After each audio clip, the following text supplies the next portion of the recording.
A colossal arm of crimson energy swats a lone warrior out of the sky like a fly. A maniacal figure laughs in the face of his desperate struggle, completely drunk on their own overwhelming power. Then comes the barrage. A blinding blur of giant crushing strikes raining down from above.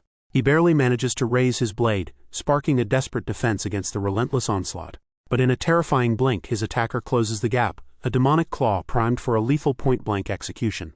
Pure ice-cold dread washes over the defender as his eyes go wide. The final crushing blow drops like a meteor. A devastating explosion of hellfire and kinetic force shatters the battlefield. The warrior takes the brutal, blood-spattering hit head-on, his defense completely shattered. But to understand how we reached this absolute breaking point, we have to rewind to where the nightmare truly begins. Deep in a desolate mountain range, an ominous pillar of dark energy bleeds out from the cracks in the earth. Down in the pitch-black depths of a jagged cave, we find a severely injured captive strung up by heavy iron chains, his blood pooling on the cold stone floor. Out of the darkness an unseen voice echoes through the cavern, formally greeting our chained captive by his true title, the eldest young master of the Loyang sword house. Our boy thrashes against his heavy iron bonds, grunting in pure agony as the cold metal bites into his wrists, while the voice coldly tells him to save his breath. A cutaway to the recent past shows a masked torturer brutally yanking the young master's tongue from his mouth and readying a pair of shears to snip it off. Back in the present, blood pours from our hero's ruined mouth as he screams, but the unseen captor casually brushes off the noise, revealing it watched that entire mutilation and bragging that it can hear his inner thoughts loud and clear. Dangling among bloody meat hooks, the desperate captive mentally begs to know exactly who is tormenting him. He thrashes wildly in a blind panic, only for the cruel entity to remind him of the red-hot iron skewers that completely gouged out his once wise eyes. The psychological torture doesn't stop there, as the voice details the absolute ruin of the young master's delicate aristocratic hands. It moves right along to his legs, mocking how they had only ever known the soft grass of estate gardens before being utterly destroyed. The unseen captor doesn't let up, gleefully detailing how those limbs were chopped off piece by piece while our boy was left dangling from the heavy iron chains like a cursed piñata, bleeding out into the massive puddle beneath him as the horrific memories finally start clicking into place. A grim, blood-stained smile creeps across our guy's face as he fully acknowledges the horrific one-way trip to hell that landed him in these chains. Staring blindly toward a swirling mass of dark purple energy, the young master listens as the entity sarcastically mocks just how incredibly long he's been rotting down here. Pushed to the absolute brink, our hero bows his head and mentally pleads with the glowing anomaly to tell him what became of his family. The dark entity finds this absolutely hilarious, mocking our boy for suddenly growing a conscience after wallowing in his own self-pity for so long.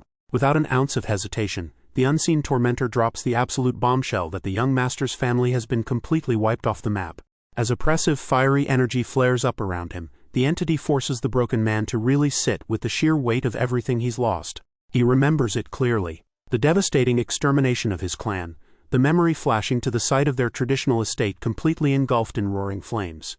The horrific imagery of a ruined battlefield played out, a broken sword and a tattered flag standing as the only grim monuments to the fallen. The memory shifted to a violent scene, showing a young man furiously grabbing a screaming man by the collar, a grim testament to losing everything. The entity's voice echoed through the nightmare, revealing that his eldest sister was brutally beaten to death by her own husband just to cut ties with their ruined house. The twisted history lesson didn't stop there, pivoting to the tragic fate of his second sister, a proud swordswoman brought to her knees. Stripped of her power, she shrieked in terror as a muscular bandit violently grabbed her by the clothes, leaving her to be violated and murdered by the lecherous pack. Back in the present, our hero thrashes against his chains and screams in pure agonizing denial, desperately trying to convince himself that his prominent younger brothers would have protected them. A massive blinding pillar of red energy erupts in front of him as the unseen captor aggressively challenges his pathetic claims of ignorance. His memory shifts to the bloody aftermath of his departure. A gruesome courtyard lay littered with bodies under a blood-red sky, revealing that his own younger brothers slaughtered each other in a petty war to seize the title of family head. The dark entity's voice echoed over the scene, ruthlessly asking how he had managed to stay completely AKF in his study leading up to the disaster, burying his nose in books and dodging reality, while the massive red flags of his family's collapse waved right in front of his face. The memory fades, and our boy is swallowed by dark red tendrils as he desperately pleads that he is just a powerless, ordinary man. A massive cope that the entity instantly shoots down. A blinding wave of crimson energy floods the cavern as the unseen captor expresses absolute disgust at this blatant lie. His mind drifts back to his childhood.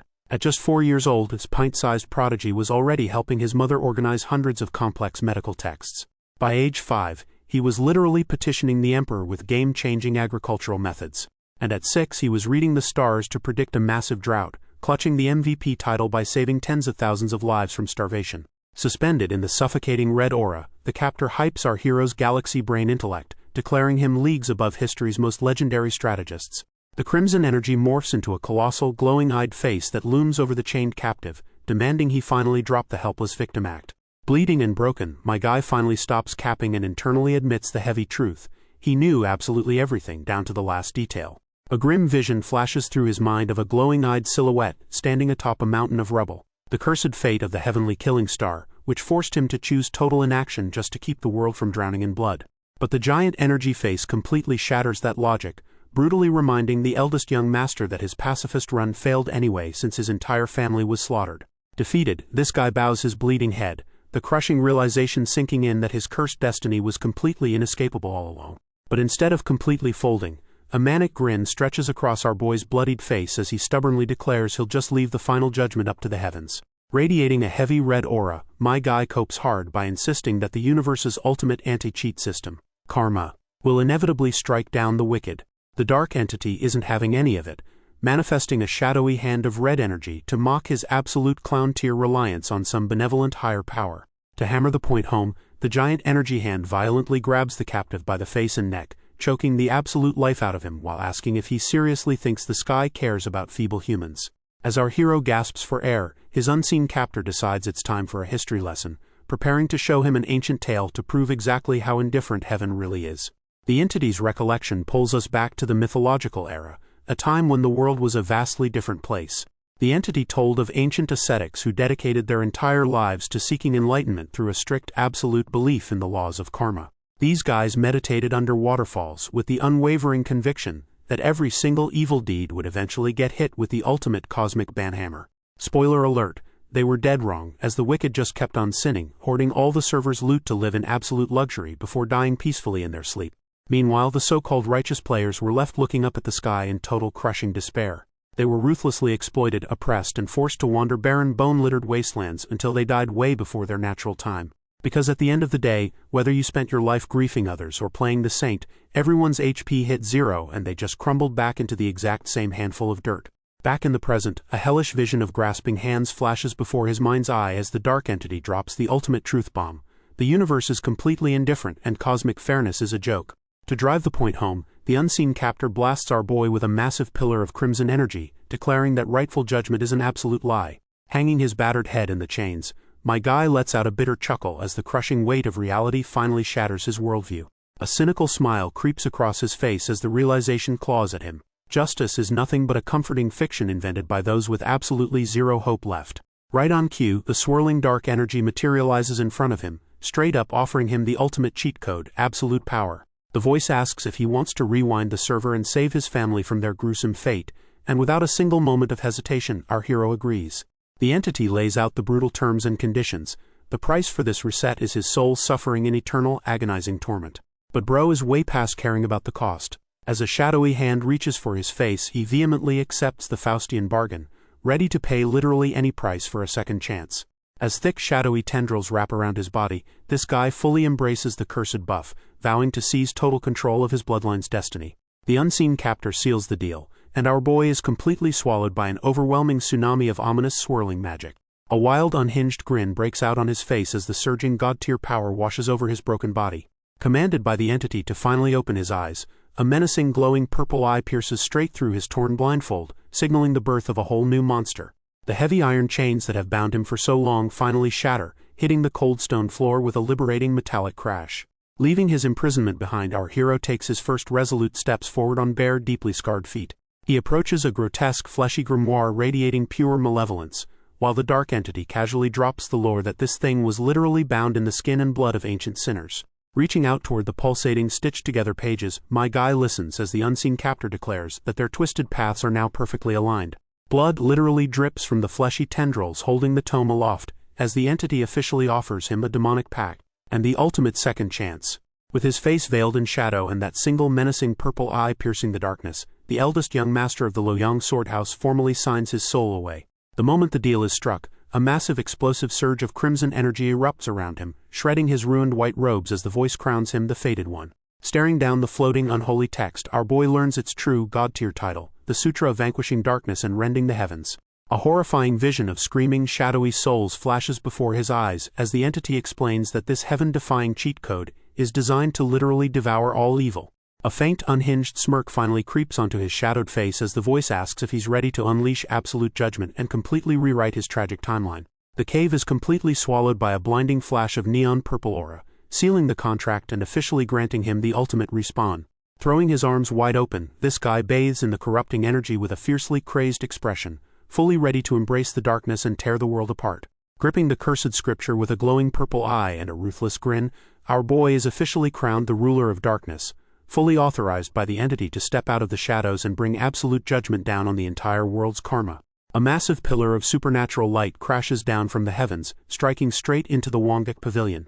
Inside, Yin So-yun lies completely unresponsive as the mysterious glow washes over his body. Suddenly our boy jolts upright in bed, his eyes blown wide in absolute panic. He violently gasps for air, cold sweat dripping down his face as his lungs desperately try to catch up to reality. The sheer shock hits him like a truck as his brain slowly starts to boot back up. He scans the room, his eyes darting over the pristine wooden shelves and decorative jars. The realization clicks. This isn't some dark dungeon, it's his old bedroom.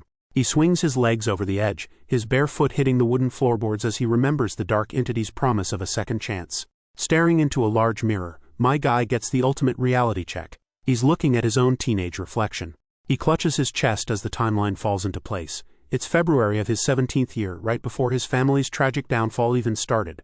His internal freakout is cut short when a voice murmurs from right outside his door, asking if the eldest young master is awake yet. So-yun's gaze sharpens as the gossiping servants outside openly mock him, lamenting how the heir to the prestigious Loyang sword house ended up in such a pathetic state. The peanut gallery outside is having a field day, branding him as a swordless failure and laughing at his absolute rock-bottom reputation. One of the sweepers scoffs, writing off the young master's childhood genius status as nothing more than overblown hype. But inside the room, our boy isn't focused on the disrespect. He's doing the math on how he can hear their whispers so clearly through the estate's top-tier soundproofing. A sinister inky aura bleeds from his skin as he realizes it's not just his ears that got a massive buff. He flexes his hand, feeling his strength, stamina, and all five senses completely uncapped and surging with raw power. Dark energy erupts around him like a geyser as he identifies the source of this insane upgrade. The scripture of shaking the heavens by suppressing darkness. Peering at the black curse marks and glowing purple eye reflecting back at him, he realizes he's practically radiating killing intent. The literal definition of a demonic human.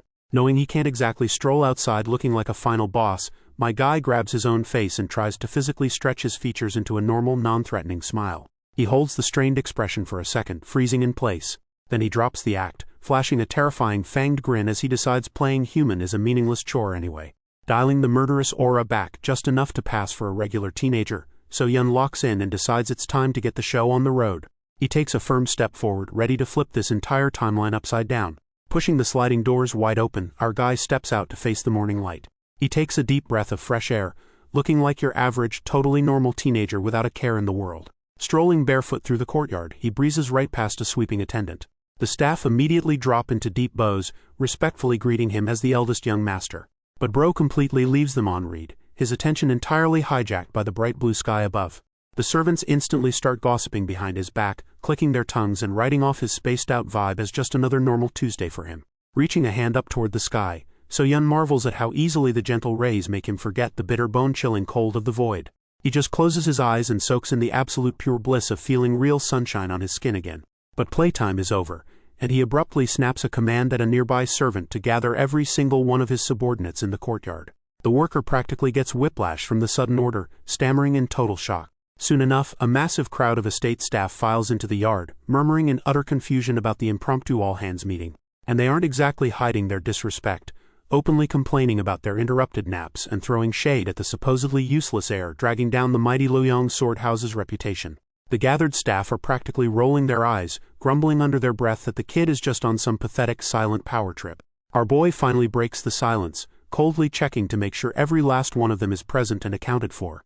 His face is completely deadpan, a chillingly calm contrast to the pushover reputation they're used to. Then, Yin So-yun drops the absolute hammer, firing every single one of them from the Wongguk pavilion on the spot. My guy casually instructs the shell-shocked crew to pack their bags and go cry to the man with the yellow hairpiece for a new gig. The workers instantly hit the panic button, screaming that they can't just be tossed out without warning. It turns into a full-blown mutiny as the crowd outright refuses the order, terrified of the massive hour nightmare and the hit to their own reputations. A vision of his own inner turmoil flares in his mind, a screaming red silhouette representing his past, pathetic naivety, when he actually believed showing kindness would earn him respect. The bloody mental image writhes as our hero admits to himself that his old hopes for mutual understanding were nothing but desperate, foolish, wishful thinking. The heavy reflection shatters as a dark, twisted chuckle escapes his lips. The protesting servants freeze in their tracks, completely unnerved by the sudden, creepy giggling. Throwing a hand over his face, this guy officially enters his villain era, bursting into a full-blown maniacal laugh as a terrifying dark aura bleeds off his body. Cutting the laughter short, our boy fixes his chilling, unhinged gaze on the loudest complainer in the pack, singling him out with a dead-eyed stare. The rebellious servant starts sweating bullets as my guy hits him with a simple, loaded pop quiz about his exact identity. Towering over the trembling man, he forces the lackey to state his title out loud, officially reintroducing himself as Yin So-yun, the eldest young master of the Loyang Sword House.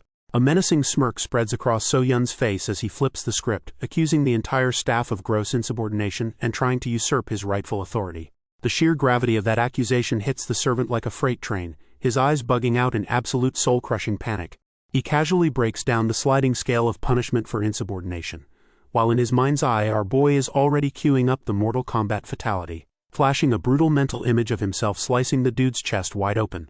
The explicit threat of getting his limbs chopped off completely breaks the man's composure, leaving his legs shaking like leaves in a hurricane. All the fight drains out of the lackey in an instant as he collapses to his hands and knees, kissing the dirt and desperately begging for his life.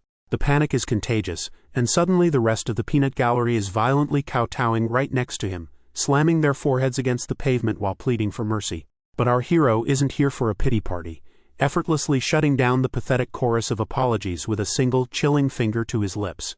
The entire courtyard falls dead silent, every last subordinate utterly broken and bowing in absolute, unquestioning submission. Looking down at the sea of groveling men, this guy can't help but wonder to himself if commanding respect was always this ridiculously easy. A wicked smirk crosses his face as he mentally pats himself on the back for a flawless speedrun. With one terrifying flex, he just cleared the entire pavilion of enemy spies. Playing the benevolent lord, our boy graciously tells the trembling men that he'll let their blatant insubordination slide, since it was his own fault for letting them get so undisciplined. But before they can even sigh in relief, his eyes go ice cold as he drops the hammer, telling every single one of them to pack their bags and get the hell out. The ringleader practically sobs in gratitude, vastly preferring sudden unemployment over getting chopped into pieces by the local psycho. As the guy presses his sweaty face to the dirt, the young master tacks on one final message to deliver to the man with the yellow hairpiece. He orders the higher-ups to carefully select and send him exactly one child to serve as his new personal attendant. The ex-staffers scramble away like their lives depend on it, leaving our hero alone in the courtyard to examine his own hands. A bizarre reddish-pink aura pulses from his skin, a physical reminder of the monstrous power now coursing through his veins. Shielding his eyes against the glaring sky, Yin So-yun realizes that while he can feel the sun's warmth, he can no longer actually see the light, a melancholic sign that the heavens have officially turned their back on him. A vision of swirling dark purple energy flares in his mind's eye as that ominous prophecy echoes in his head, declaring that he is destined to strike down the world's karma and become the venerable one of darkness. Meanwhile, in a completely different part of the estate, a messenger drops to his knees on a plush red carpet to deliver an urgent status update. A shadowy superior sits in the pitch black, listening in dead silence as he's informed that the supposedly useless eldest young master just successfully purged every single spy from the Wongguk Pavilion. The shadowy superior's grip tightens around the armrest of his chair, physically recoiling at the sheer audacity of the report. A terrifying vision of his boiling rage flares in the darkness, as he mentally curses the worthless bug for daring to pull such a stunt. Meanwhile, the comic cuts over to the imposing exterior of the estate's central administrative building. Inside, the man with the yellow hairpiece sits at his desk with his hands heavily clasped, realizing with a sinking feeling that a day he long anticipated has finally arrived. The chief steward finds it incredibly suspicious that a young man who spent 10 years completely ignoring the outside world would suddenly wake up and fire his entire staff. A flashback hits him of a day years ago, when he had secretly witnessed the eldest young master taking up a flawless martial arts stance with a sword in hand. The young master had executed a devastating swing, cleaving the empty air with enough force to generate a massive ground-shattering shockwave. The chief steward and his men had watched in absolute disbelief, realizing that the supposedly useless heir was secretly a swordmaster who had already reached a profound realm.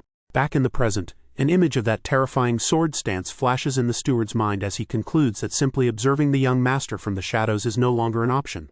His train of thought is interrupted when a subordinate named Jung Ah arrives at the office to report in. Looking dead serious, the chief steward calls the woman closer, announcing that he has an extremely urgent matter to discuss.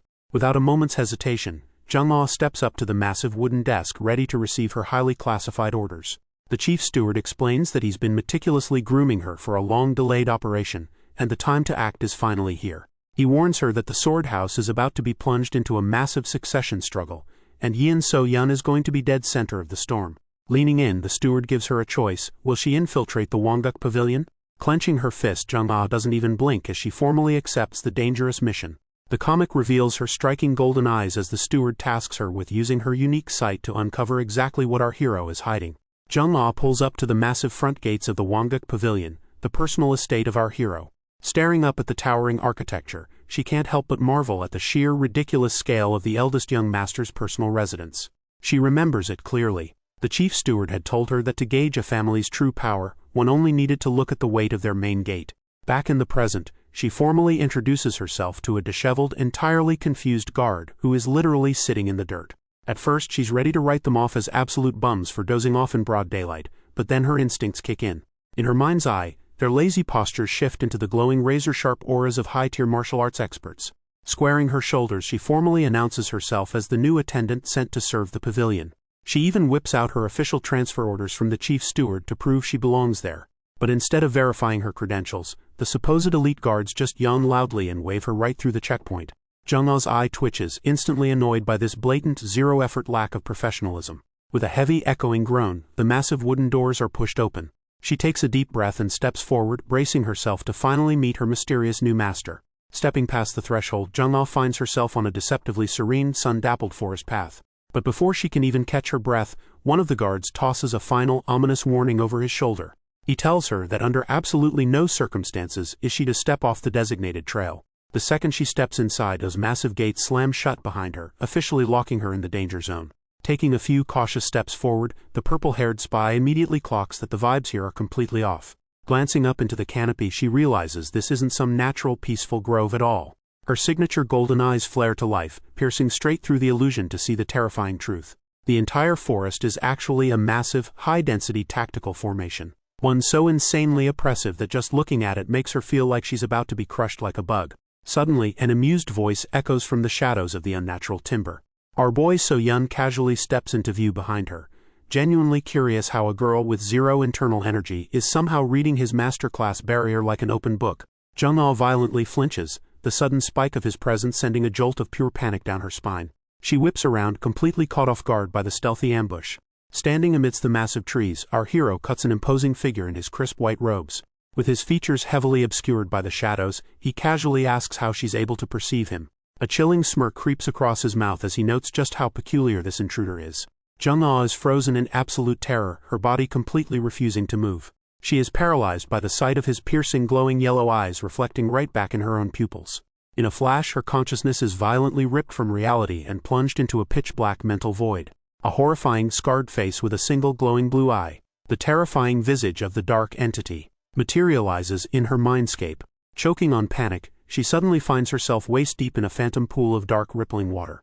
The mental illusion turns into a full-blown nightmare as creepy shadowy hands begin to breach the surface all around her. They latch onto her limbs, violently dragging her down into the abyss of her own mind. Immobilized and silenced beneath the illusory waves as the hands cover her mouth, she desperately screams for help in her head.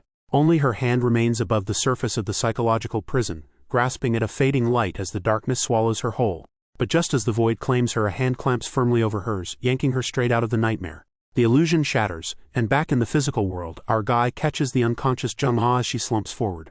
Staring down at her, Yin So-yun silently muses that the chief steward has sent him a very interesting little spy. Sometime later, the comic cuts to Jung-ah sleeping peacefully in a sunlit bed. She groggily sits up, completely disoriented and wondering where she was taken. Blinking away the fog, she takes in her surroundings, noting the rustic but undeniably elegant space. Her gaze soon drops to a messy stack of books and scrolls scattered across the wooden floor. An open page catches her eye, displaying incredibly detailed diagrams of medicinal roots and human meridian points. Curiosity taking over, she leans in to intensely study the text. Astonishment washes over her as she realizes these aren't just standard notes, but highly classified records of secret sect medicines and ancient sword arts. She slowly looks up, her jaw dropping as she sees the massive bookshelves lining the walls packed to the brim with similar tomes. A cold sweat breaks out on her face as it dawns on her that this modest little room is hoarding a priceless library that belongs locked away in the imperial palace. Her lore-diving session gets cut short when a sudden noise from outside breaks the silence. Sliding open the heavy wooden lattice door, she steps up to investigate. A sudden breeze washes over her face, carrying bright sunlight and a flurry of falling petals. The view outside is an absolute jaw-dropper. A spectacular, sprawling estate straight out of a painting, entirely bathed in vibrant spring light. The golden-eyed spy marvels at the impossible climate, knowing full well it's still the dead of winter just beyond the pavilion walls. Standing casually amidst the falling blossoms, our guy greets her with a serene smile, asking if she enjoyed her nap. Completely flustered by the sudden majestic appearance of her target, Jeong stammers out a quick confirmation. The shot pans up to the vibrant sky as the young master casually double-checks her name. Moving the conversation inside, our boy takes a seat, and immediately drops the charm to playfully tease her about being surprisingly heavy to carry. Jeong is completely taken aback, the sheer embarrassment hitting her like a truck as she suddenly remembers passing out in the forest formation. He remembers it clearly, flashing back to that exact catch from moments ago, though our boy barely got to tease her about swooning into his arms before she loudly interrupted to hit him with the classic amnesia defense. Back in the present, Jeong blushes furiously, bowing her head in absolute shame while this guy smoothly covers his tracks, claiming he just happened to find her collapsed during a casual stroll. Overcome with gratitude, Jeong folds herself in half, bowing deeply to pledge her absolute lifelong service to the man who just saved her life. But our hero isn't having it, his expression instantly turning to ice as he demands to know if she, or the chief steward who sent her, thinks they have the authority to issue him orders. Without missing a beat, he drops her official assignment scroll right onto the floor, flatly rejecting the entire arrangement. Utterly panicked, Jeong throws herself into a full prostration, desperately begging the young master to just take her life for daring to overstep her bounds. My guy just sits there completely unfazed, calmly pointing out the sheer absurdity of going through the trouble to save her life just to execute her on the spot. As she earnestly swears to do absolutely anything to repay her debt, the light catches those striking golden eyes, and a massive realization finally clicks into place for our boy. A faint chilling smile ghosts across his lips as he silently marvels at the twisted, incredibly tragic irony of their intertwined fates. Staring into those glowing irises, he finally recognizes the terrifying figure she is destined to become, the golden-eyed witch of his previous timeline. Then, leaning right down into her personal space, this guy completely shatters the heavy tension with an absolute curveball, asking if she happens to know her way around a kitchen. He flashes a highly amused smile at her utterly bewildered face, cheerfully confirming that yes, he expects her to cook for him. The comic cuts to a bright fire crackling steadily over the logs of a rustic hearth. Banished to the kitchen, Jeong sits slumped on the floor, clutching her head in absolute regret as she realizes her dramatic fainting spell just earned her a shift as the local chef. She shudders, the terrifying scarred face and its single glowing blue eye from her nightmare still fresh in her mind. Still reeling, she anxiously tries to convince herself it was all just a bad dream. But there's no time to panic, so she slaps her cheeks hard, forcing her brain back to reality. Aggressively chopping vegetables, the golden-eyed spy stews over how easily the supposedly incompetent swordless one managed to completely shatter her ironclad composure. Her internal crisis is abruptly cut short when our boy practically materializes right over her shoulder, casually asking if meatballs are on the menu. She jumps, entirely startled by his dead-silent approach. Flashing a warm, innocent smile, he playfully insists that dinner is a very serious matter, and tells her to hurry up before he starves. Still incredibly tense from the jump scare, she nervously agrees to pick up the pace. The comic cuts to the dining room, where an absolute feast of dumplings and stir-fries now covers the table. As Jeong stands respectfully to the side, my guy casually orders her to pull up a chair. When she hesitates, his smile vanishes, replaced by a stern, commanding glare. Deciding she definitely doesn't want to test his patience, she quickly takes a seat across from him. Picking up his chopsticks, our guy casually scoops up a massive meatball. But instead of eating it himself, he plops it right into Jeong's bowl, leaving her completely baffled. As he tosses another piece her way, the golden-eyed girl nervously stammers out a protest, insisting she can't possibly eat before her master. The young master just shoots her a deadpan stare and firmly orders her to start chewing. Thoroughly defeated by his sheer stubbornness, she finally takes a tentative bite. He casually asks for her verdict, and she gives a quiet nod of approval. Satisfied with her taste test, my guy finally digs into his own portion. A genuine smile crosses his face as he praises her culinary skills, noting how perfectly the flavors are infused. Barely a second later, he shoves his empty bowl across the table and demands a refill. The dude turns into an absolute black hole, inhaling the spread and requesting bowl after bowl with zero hesitation. As night falls over the pavilion, his relentless demands for more servings echo out into the dark courtyard. He only drops his chopsticks when a thoroughly bewildered Jeong informs him that he has literally eaten every last grain of rice in the building. Brushing past the mountain of empty plates, our boy casually waves off Jung-a's offer of tea, demanding some strong liquor instead. Retreating to the moonlit roof, So-yeon sits alone in the cool night air, trying to figure out why his stomach still feels completely empty. He figures a bottomless appetite is just a minor tax for wielding the dark scripture that reversed time, until a chillingly familiar voice echoes in his mind to mock his arrogance. Without warning, shadowy hands materialize out of the ether, violently gripping his face as the dark entity's whispers claw at his sanity. A suffocating blanket of black aura completely swallows our hero under the moonlight. The unseen captor's terrifying jagged maw manifests right beside his ear, declaring that the fated hour has finally arrived. Propelled by pure demonic energy, the possessed young master violently launches himself off the roof tiles. Sporting pitch-black sclera and an absolutely unhinged smile, my guy plunges into the darkness, ready to unleash a terrifying midnight feast. We kick things off in the bustling nighttime streets of Loyang, where an older gentleman in a blue robe is currently haggling with an innkeeper for a place to sit. The stressed-out host insists the joint is packed to the rafters, but the old-timer points out a seemingly empty spot right in the back. Completely ignoring the frantic warnings, the dude just bulldozes his way inside to claim his prize, only to hit a dead stop when he realizes that table is very much occupied. The color instantly Control-Alt-Deletes from the man's face, because sitting right there is our boy Yin So-yeon, aggressively ripping into a massive chunk of meat like a feral animal. My guy is absolutely demolishing the meal with the unhinged ferocity of a starved beast. Standing over a table literally buried under a mountain of empty plates, the young master obsessively mutters that it's still not enough. The would-be customer is completely paralyzed by the sheer, unnatural aura radiating off the kid. His legs turn to absolute jelly as the horrific realization hits him. He's looking at a literal hungry ghost. Unable to handle the nightmare fuel, the old man backs away, screaming at the top of his lungs that a demon from hell has just spawned in the dining room. But our hero doesn't even blink, completely lost in the sauce and consumed by his bottomless demonic hunger. Then, like a switch just flipped, my guy abruptly pushes back from the absolute wreckage of his meal and stands straight up. That unhinged manic energy instantly evaporates, replaced by a dead piercing glare that could freeze hell over. Casting a massive oppressive shadow against the wall, he starts making his exit. Every single patron in the joint completely freezes, sweating bullets as the walking nightmare strolls past them. He calmly steps up to the counter and casually asks for the damage. The poor innkeeper looks like his soul is about to leave his body on the spot. Flashing a thoroughly unsettling smile, So-yeon just tosses down a heavy pouch of coins to cover the feast.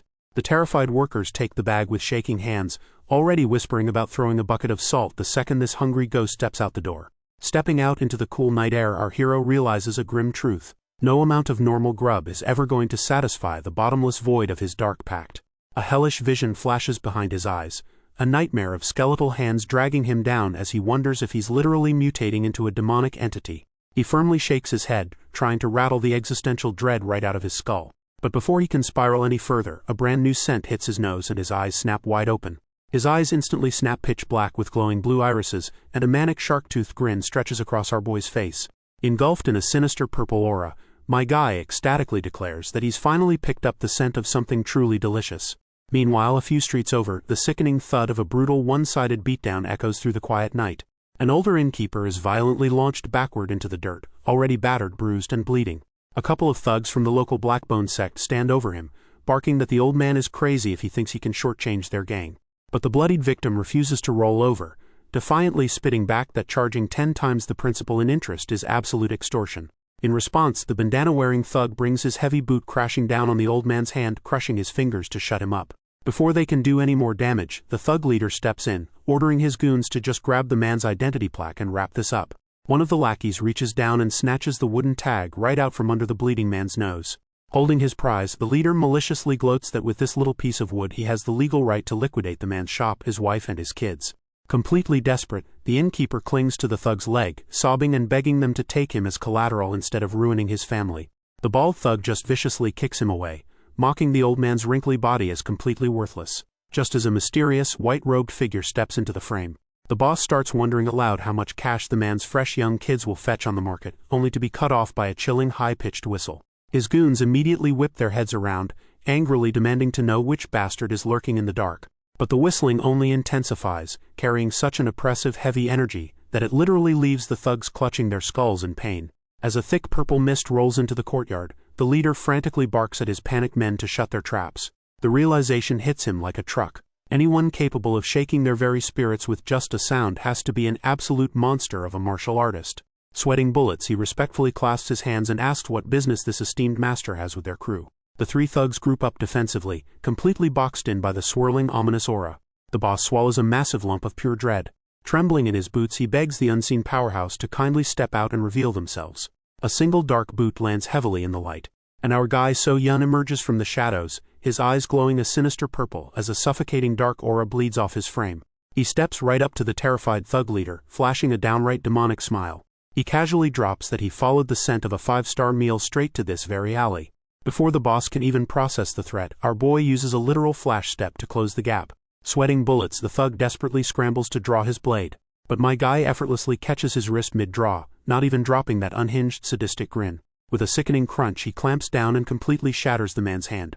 The gang leader shrieks in absolute agony as a fresh coat of red paints the cobblestones. His lackeys are completely paralyzed, watching their boss get absolutely dismantled.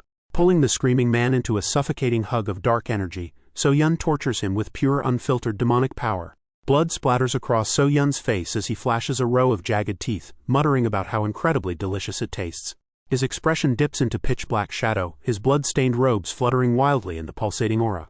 Then the dark energy goes full eldritch horror, physically manifesting into massive, wriggling shadow hands. The demonic appendages violently snatch the thug leader by the face, completely crushing and consuming him in a vortex of red and purple. Swirling ominously, the dark energy dissipates, literally deleting the boss from existence. Our guy turns his glowing eyes toward the remaining two thugs, flashing a sadistic smile as he notes that there are still leftovers on the menu. Screaming about a monster, the surviving grunts turn tail and sprint for their lives. They tear down the alleyway, their faces contorted in pure, unadulterated panic. But a colossal demonic shadow entity with piercing red eyes looms right on their heels. Cold sweat drips down the bald thug's face as the horrifying realization dawns on him that the beast is already in striking distance.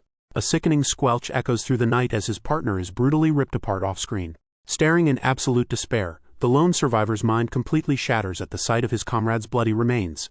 He desperately keeps running, but So Yun's blood-soaked arm casually reaches out from the darkness. Pure terror rips from the grunt's throat as the oppressive aura completely engulfs him.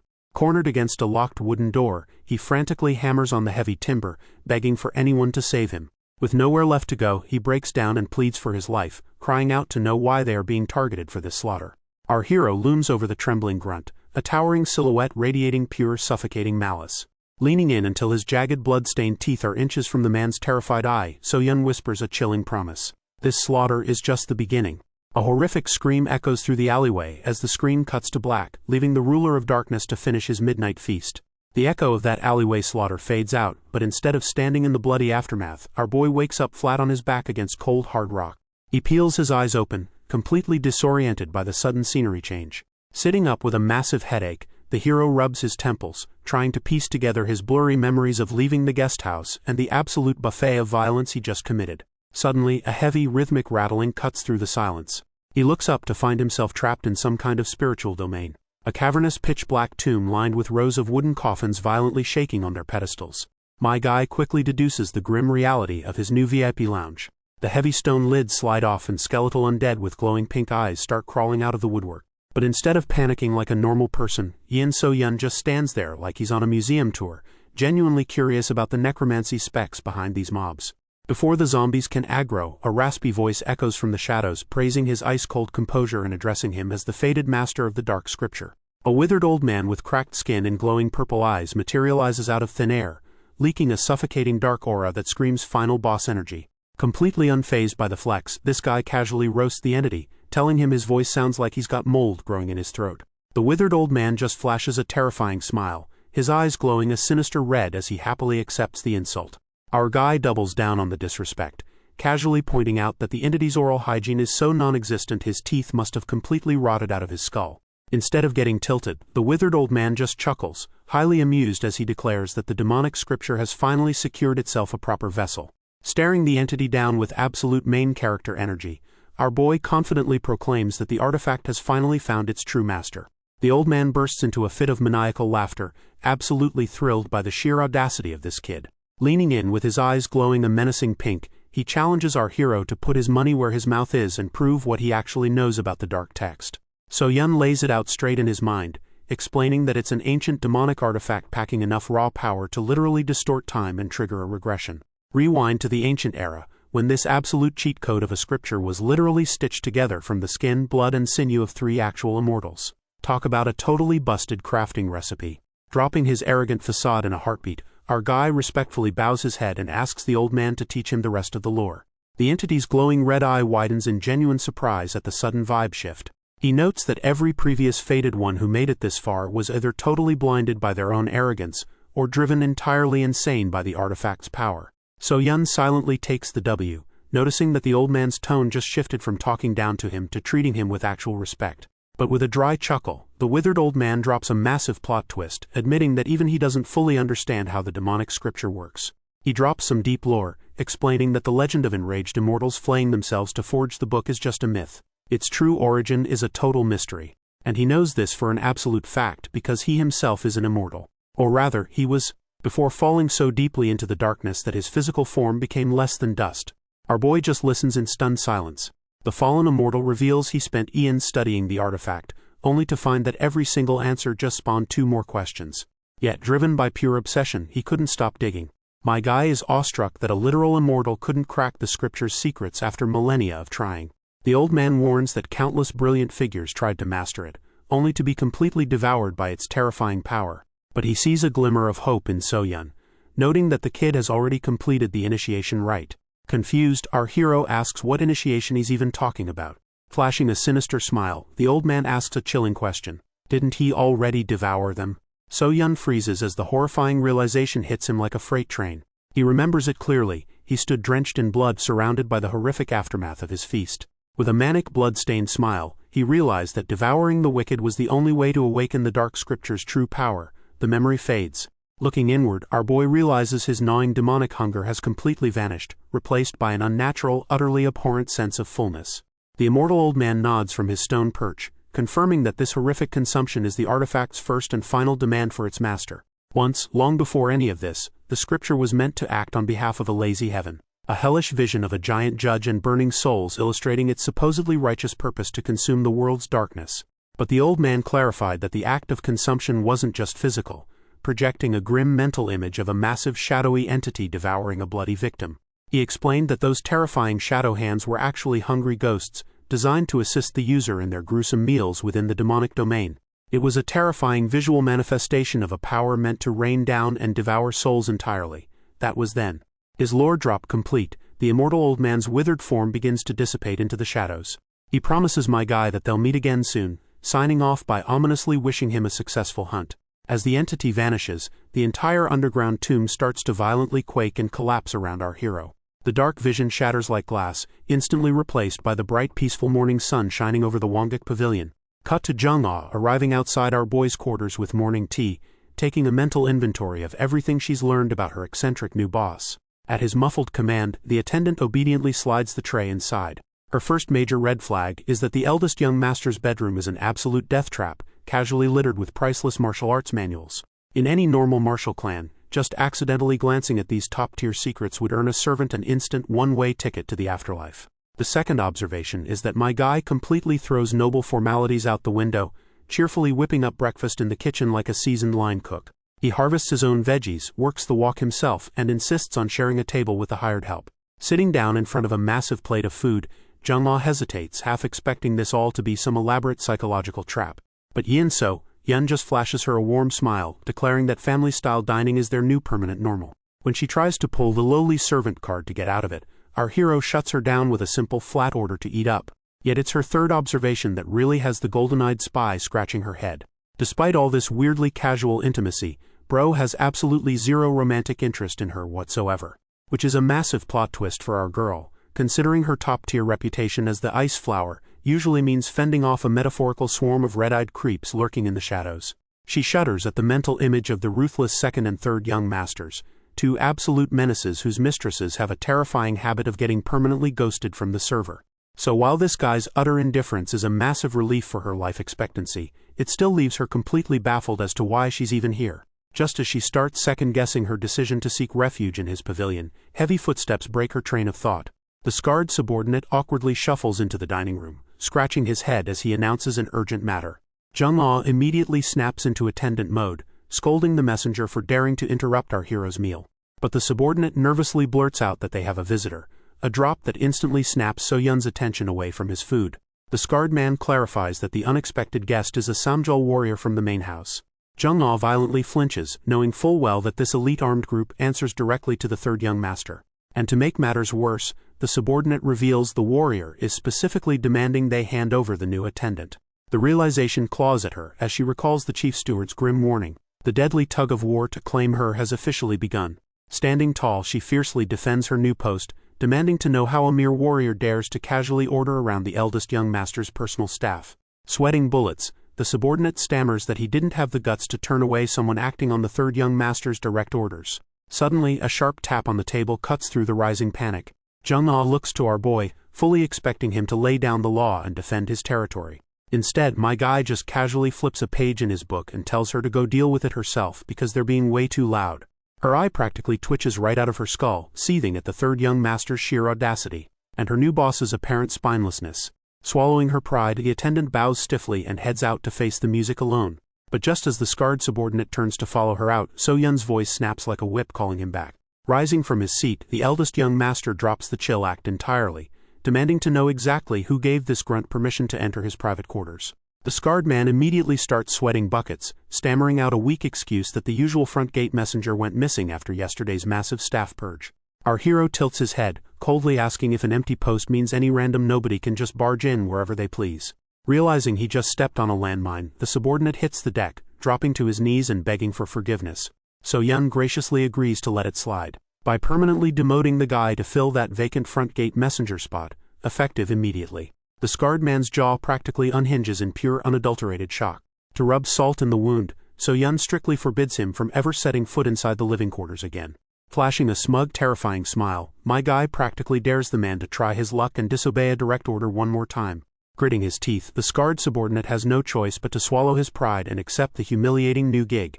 Absolutely fuming, he scurries out of the room, leaving the eldest young master to finally enjoy his peaceful morning. Meanwhile, out in the courtyard, the angry visiting man is absolutely losing his mind over his lack of a red carpet welcome. Jung-ah steps out onto the stairs, offering a polite bow and a calm introduction. But this guy, a direct subordinate of the third young master, isn't here to trade pleasantries, demanding she take him straight to the master of the house. Jung-ah doesn't even blink, firmly shutting him down and stating that the eldest young master isn't taking any walk-ins today. Insulted by a mere servant blocking his path, the warrior's fragile ego snaps as he grips his hilt. With a furious roar, he draws his blade and brings the lethal steel crashing right down toward her. Yet Jung-ah just stares straight ahead, completely unfazed by the death rushing at her face. Suddenly, a massive shockwave rattles the courtyard, finally making her golden eyes widen in shock. Out of nowhere, the scarred subordinate materializes, casually intercepting the lethal downward strike with his bare hand. Standing like a brick wall in front of Jung-ah, he coldly informs the attacker that he just stepped into a highly restricted zone. Furious, the visiting warrior curses him out, demanding to know who the hell he thinks he is to interfere. But the scarred man just glares right back, his left eye glowing a menacing red as a suffocating dark aura bleeds into the courtyard. The visiting warrior freezes mid-sentence, a cold sweat breaking out as his survival instincts finally scream at him to hit the brakes. Venting his absolute frustration over his recent demotion, the scarred subordinate unleashes his full, suffocating bloodlust, completely overwhelming the unwanted guest's resolve. Realizing he's completely out of his weight class, the warrior awkwardly clears his throat and takes a massive step back. Desperate to salvage a single shred of pride, he redirects his attention to Jung-ah, declaring he only came to fetch her for the third young master anyway. But Jung-ah doesn't even blink, coldly clapping back that her fate isn't for the third young master to decide. The warrior grits his teeth at the sheer disrespect, but she calmly cites the strict rules of the main house to shut him down. Refusing to take the L quietly, he spits out a crude threat, warning her to behave because his master absolutely hates using secondhand goods. With that charming parting gift, the angry visitor turns on his heel and storms right out of the courtyard. As the dust settles, the scarred subordinate bumps shoulders with an older man in a tall green hat, the two exchanging dismissive grunts as they pass each other. The older man steps fully into the courtyard, offering a painfully fake, polite greeting to the duo. The older man in the green hat formally introduces himself as a steward, answering directly to the second young master. Dropping the polite act in a millisecond, he shoves a document at Jung-ah and rudely demands the insolent little thing take him straight to Yin So-yun. Jung-ah isn't backing down, firmly repeating that the eldest young master is strictly off-limits to visitors today. The older man narrows his eyes, clearly smelling a bluff as he insists his master's mail has to be delivered no matter what. But the scarred man steps up to back her play, telling the older guy to just drop the letter and hit the road. Realizing he's not getting past this impromptu bouncer squad, the older man finally caves, but not without a parting shot. Leaning in close, he reminds Jung-ah that whatever 4D chess she thinks she's playing, she is ultimately still just a pawn in the second young master's hand. Once the green hat is out of sight, the scarred man turns to Jung-ah and immediately calls out her lie, pointing out that our boy never actually gave an order to block visitors. She admits she made the executive decision herself, prompting the scarred man to bluntly state that he has absolutely zero respect for her so-called master. He reveals he only stepped in because she reminds him of his own daughter, then drops a heavy reality check. Is she actually trying to pledge loyalty, or is she just trying to survive? He points out the harsh truth. Our hero could have easily handled this mess with a single word, but he intentionally left her out here to deal with the wolves all by herself. Leaving her stunned by that brutal logic, he tells her to go deliver the mail and calmly walks away. Standing completely alone in the empty courtyard, Jung-ah begins to deeply reflect on her life since she was first sold to the sword house. The realization claws at her that her entire mindset has been purely transactional, and she's never actually understood what true loyalty means. It finally dawns on her that her entire worldview has been a strict tit-for-tat exchange, and she's been applying that exact same cold logic to our boy. The comic cuts to So-Yun's quarters, where she respectfully hands the second young master's letter over to her new boss. But without so much as a passing glance, my guy casually chucks the envelope aside.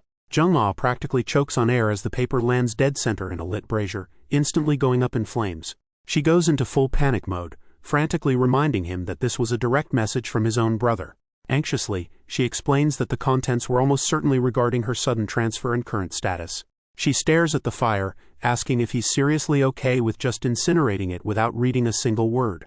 Our hero doesn't even bother looking up from his book, calmly stating that if the issue was actually important, his brother would have dragged himself over here in person. Then he hits her with an absolute curveball, asking why she didn't just crack it open herself if she was so damn curious. He doubles down, bluntly telling her that if she cared that much about the intel, she should have just snooped before handing it over. Completely taken aback, she stammers out that a lowly servant like her would never dare commit such a massive breach of trust. So-Yun just gives a nonchalant shrug, dropping the interrogation entirely and casually suggesting they brew some tea. As the hot tea is poured, she politely asks for permission to join him, which he casually grants. Sitting across from her, he compliments the aroma while she desperately trying to settle her frazzled nerves. But as she stares down at her cup, his question echoes in her mind. Why didn't she read it beforehand? A flashback hits her of all their past meals together. Every single time they ate, he always waited for her to take the very first bite. Snapping back to the present, the horrifying realization hits her like a freight train. Our boy hasn't been playing the gentleman, he's been using her as a human poison tester this whole time. Covering her mouth in absolute shock, a deep sting of betrayal washes over her as she realizes he hasn't trusted her for a single second.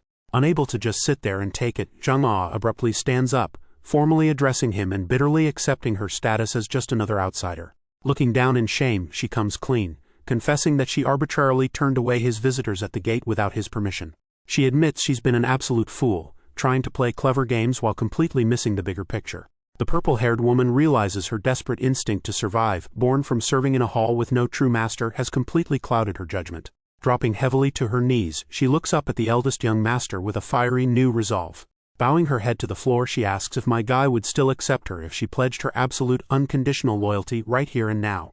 Our guy looks down at her, his expression completely unreadable as he weighs this sudden desperate pledge. Staring right through her, he asks if she can actually stand by that promise no matter what twisted truths she uncovers or what lethal dangers come her way. Without a single second of hesitation, Jung-ah meets his gaze and firmly locks in her answer. Testing the waters, the eldest young master asks what she knows about his father, prompting her to recite the official narrative, that the Grand Patriarch is simply bedridden with a chronic illness.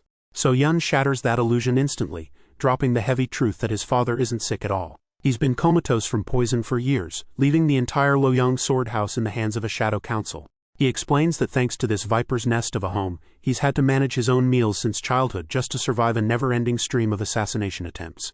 Jung-ah is visibly shaken, her mind reeling as she tries to fathom the sheer, suffocating scale of the danger he's navigated his entire life. Looming over her, our boy warns that this nightmare is just a tiny fraction of the darkness rotting the clan from the inside out, giving her one final chance to back away. Instead of running, she presses her forehead against the floor and formally begs to serve him as her true master. Accepting her ironclad resolve, So-Yun casually hands her the chief steward's letter and instructs her to read the final page. Her lips tremble as she reads the harsh instructions aloud, detailing how the man who raised her ordered her to be worked like a beast of burden if she came clean. But it's the final line that makes her blood run absolutely cold. If she had tried to bargain instead of submitting, the letter advised the eldest young master to quietly kill her off. Tears stream down Jung-ah's face as the devastating reality sets in. The man she viewed as a father figure had coldly signed her death warrant. Taking a calm sip of his tea, our boy asks if she understands exactly why he showed her this letter. Wiping the tears from her eyes, she forces herself to swallow the heartbreak and compose her emotions. She respectfully replies that he must have shown her this to teach her the brutal, unforgiving reality of true loyalty. But So-yun scoffs at the very word, calling the chief steward's brand of loyalty absolute madness if it makes a man so easily abandon his own child. Standing tall, my guy looks down at her and asks one final time if he accepts her now will she truly pledge her life to him. Blushing but entirely resolute, Jung-ah declares that he is her one and only master, swearing her absolute unwavering devotion. A warm, satisfied smile finally spreads across our hero's face as he accepts her answer, officially sealing their new bond. Later that night, under the quiet glow of the moon at the Wongguk Pavilion, Jung-ah finally opens up to her new master about her tragic past. Years ago, her family ran a prosperous merchant guild, and she remembers sitting by the water as her father read to her and her older sister. It was a warm, peaceful childhood filled with bright smiles and endless promise. That innocent vision shatters like glass in her mind's eye as she pictures how the guild hit hard times and was forced to take a loan from a shady group called Yama's Debt. She envisions how the predatory lenders lured them in with deceptively low interest rates, only to trap them in a vicious, unpayable cycle that ultimately forced her and her sister to be sold off to different families just to cover the debt. Our boy hits pause to do some quick mental math, pointing out the obvious. Since there was barely an age gap between them, there's no way her sister was actually old enough to be pulling shifts and helping run the family business back then. Jung-ah clarifies that she's talking about her sister's current gig, flashing a mental image of the eye patch-wearing woman who's since set up shop in Loyang as a highly reputable information broker. That specific job title definitely catches our hero's attention. Jung-ah's expression darkens as she adds that she recently received a letter from her sister, claiming she finally tracked down the greasy, bloated bastard who orchestrated their family's total ruin. Taking a sip of his tea, our boy immediately clocks that the target's name, Jeam Jincheon, sounds like a totally fake burner alias, which she confirms. He double-checks that her sister is still actively operating in the underground information trade. Seeing a perfect opportunity, our hero decides they'll head out to meet her tomorrow. Jung-ah's face absolutely lights up at the chance for a long-overdue reunion. The young master kindly tells her they'll block out half the day so she can catch up to her heart's content. Cut to the next morning, where the purple-haired maid steps out in a fresh beige and pink robe totally ready to hit the road. But my guy takes one critical look and flatly rejects the fit, declaring it nowhere near luxurious enough for his personal escort. He immediately barks out an order for the scarred gatekeeper. The battle-hardened subordinate grumbles about being treated like a glorified doorman, trying to formally introduce himself. But Bro completely talks over him, ordering the man to march over to the inner house and fetch the absolute highest quality women's clothes they have. The guard physically bristles at the sheer, unadulterated disrespect. So So-yun just leans right into his personal space, casually threatening to demote him to the pavilion's official dung carrier if he doesn't start running. Panicking at the thought of literal dung duty, the scarred gatekeeper immediately caves and scrambles to run the errand. As the man sprints off, our guy watches him go, silently noting the ridiculously fast and skillful footwork he's hiding. Meanwhile, the guard internally curses his miserable life, fuming that he devoted himself to the sword house only to get bullied by a notorious shut-in. But he's back in a flash, looking utterly defeated, gloomily reporting that the inner house flat-out rejected the request the second they heard it was for the young master. Not wanting to cause a scene, Jung-ah gently suggests they just cut their losses and leave since they're already running late. Instead of giving up, our hero suddenly remembers a little trump card he's kept tucked away in his sleeve. Whipping out a heavy golden stamp, he violently smacks it right onto the poor gatekeeper's forehead. The subordinate is absolutely horrified to realize he's just been physically branded with the sacred words, "Greatest sword under heaven." Ignoring the man's protests, So-yun literally kicks him back toward the inner house, knowing damn well they won't dare refuse a walking, talking official mark. Watching this absolute madness unfold, the purple-haired maid just stares in pure, unadulterated shock. My guy casually waves the golden artifact around, confirming exactly what she thinks it is. Flabbergasted, she desperately demands to know how on earth he got his hands on the family head's official seal. Our guy casually points out that with the patriarch currently comatose, he is literally the only one left with the authority to wield it. Once, long before any of this, a past emperor bestowed this glowing golden seal to a bowing subject, cementing it as a sacred relic of absolute, unquestionable authority. Hilariously, The young master casually admits he uses this ultimate symbol of power for mundane errands like buying books and brushes, simply because the staff refuses to cooperate otherwise. Jung-ah's brain practically short-circuits, utterly baffled by his flippant treatment of the clan's most sacred treasure. Right on cue, the inner house steward, Wu Huayan, arrives with her entourage of maids to formally address the situation. Crossing his arms, our hero smugly points out how much easier this little transaction would have been if they had just listened the first time. The steward literally trembles with suppressed rage, forcing a painfully polite smile before she and her squad take their leave. They leave behind an absolute mountain of luxurious crates, barrels, and high-end fabrics. Staring at the massive haul, Jung-ah hesitates, feeling that such top-tier drip is way too extravagant for a lowly maid. So Yun immediately levels with her, explaining that as he starts making his real moves in the world, she is going to need to dress the part. Understanding the assignment, she bows her head and respectfully accepts his directive. Soon enough, the comic cuts to the massive bustling metropolis of Luoyang, a thriving hub of commerce and culture. As the trio strolls through the bustling streets, they immediately start turning heads. The locals can't help but admire Jung-ah's stunning new look, but one bystander quickly shushes his buddy, warning him to keep his pointing finger to himself. They recognize the scarred gatekeeper trailing behind them, instantly clocking the group as heavy hitters from the formidable Luoyang sword house. The guard, meanwhile, is absolutely stressing out over being forced into solo escort duty for the unpredictable young master. He is busy grumbling internally about being treated like a glorified errand boy, when our guy casually announces he has some separate business to attend to. The gatekeeper snaps back to reality, absolutely appalled that his VIP would even think about wandering off into the city without protection. But So Yun just flashes a carefree smile, tasking the exasperated warrior with keeping Jung-ah safe. And before the guard can even formulate a counter-argument, our hero literally vanishes into thin air. Thoroughly frustrated, the gatekeeper tells the maid to stay close, deciding he needs to get a vantage point to track down their runaway boss. Jung-ah calmly agrees to the change of plans, expressing an unshakable, almost unnatural faith that So Yun will be perfectly fine on his own. With his target in the wind, the scarred subordinate leaps into action, determined to close the gap. He takes to the rooftops, launching himself over the architecture as he frantically scans the massive city for any sign of the young master. But as he scans the sprawling streets below, a chilling realization sets in. He was actively circulating his internal energy, yet our hero's movement completely bypassed his superhuman radar. Sweating bullets, the scarred subordinate is finally forced to ask the million-dollar question, just who the hell is this supposedly incompetent young master?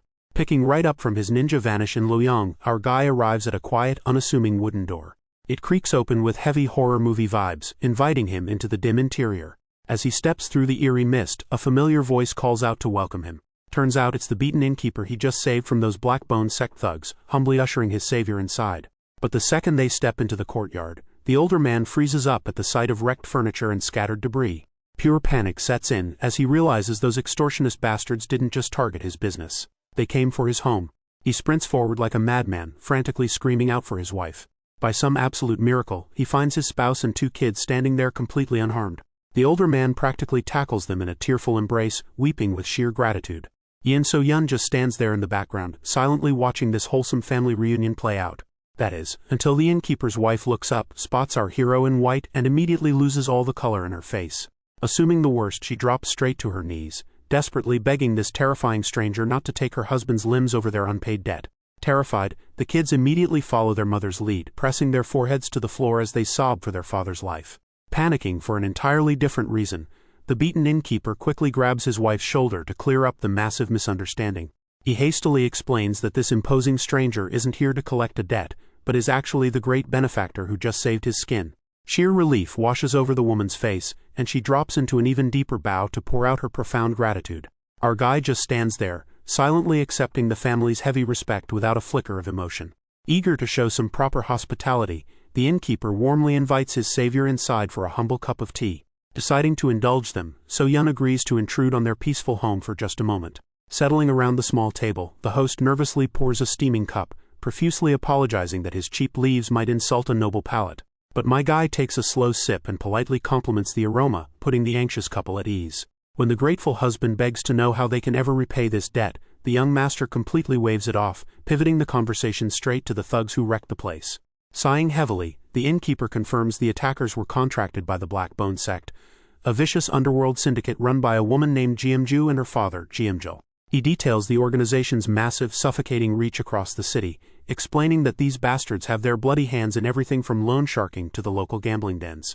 When our hero asks why the poor guy even stepped foot in a rigged casino to begin with, the innkeeper lays out the trap. The husband explains the syndicate's toxic exploit. With interest rates legally capped, they force victims to the tables to artificially inflate their debt. A bitter pill of irony for our boy, considering he and his dad literally wrote those exact regulations back in the day.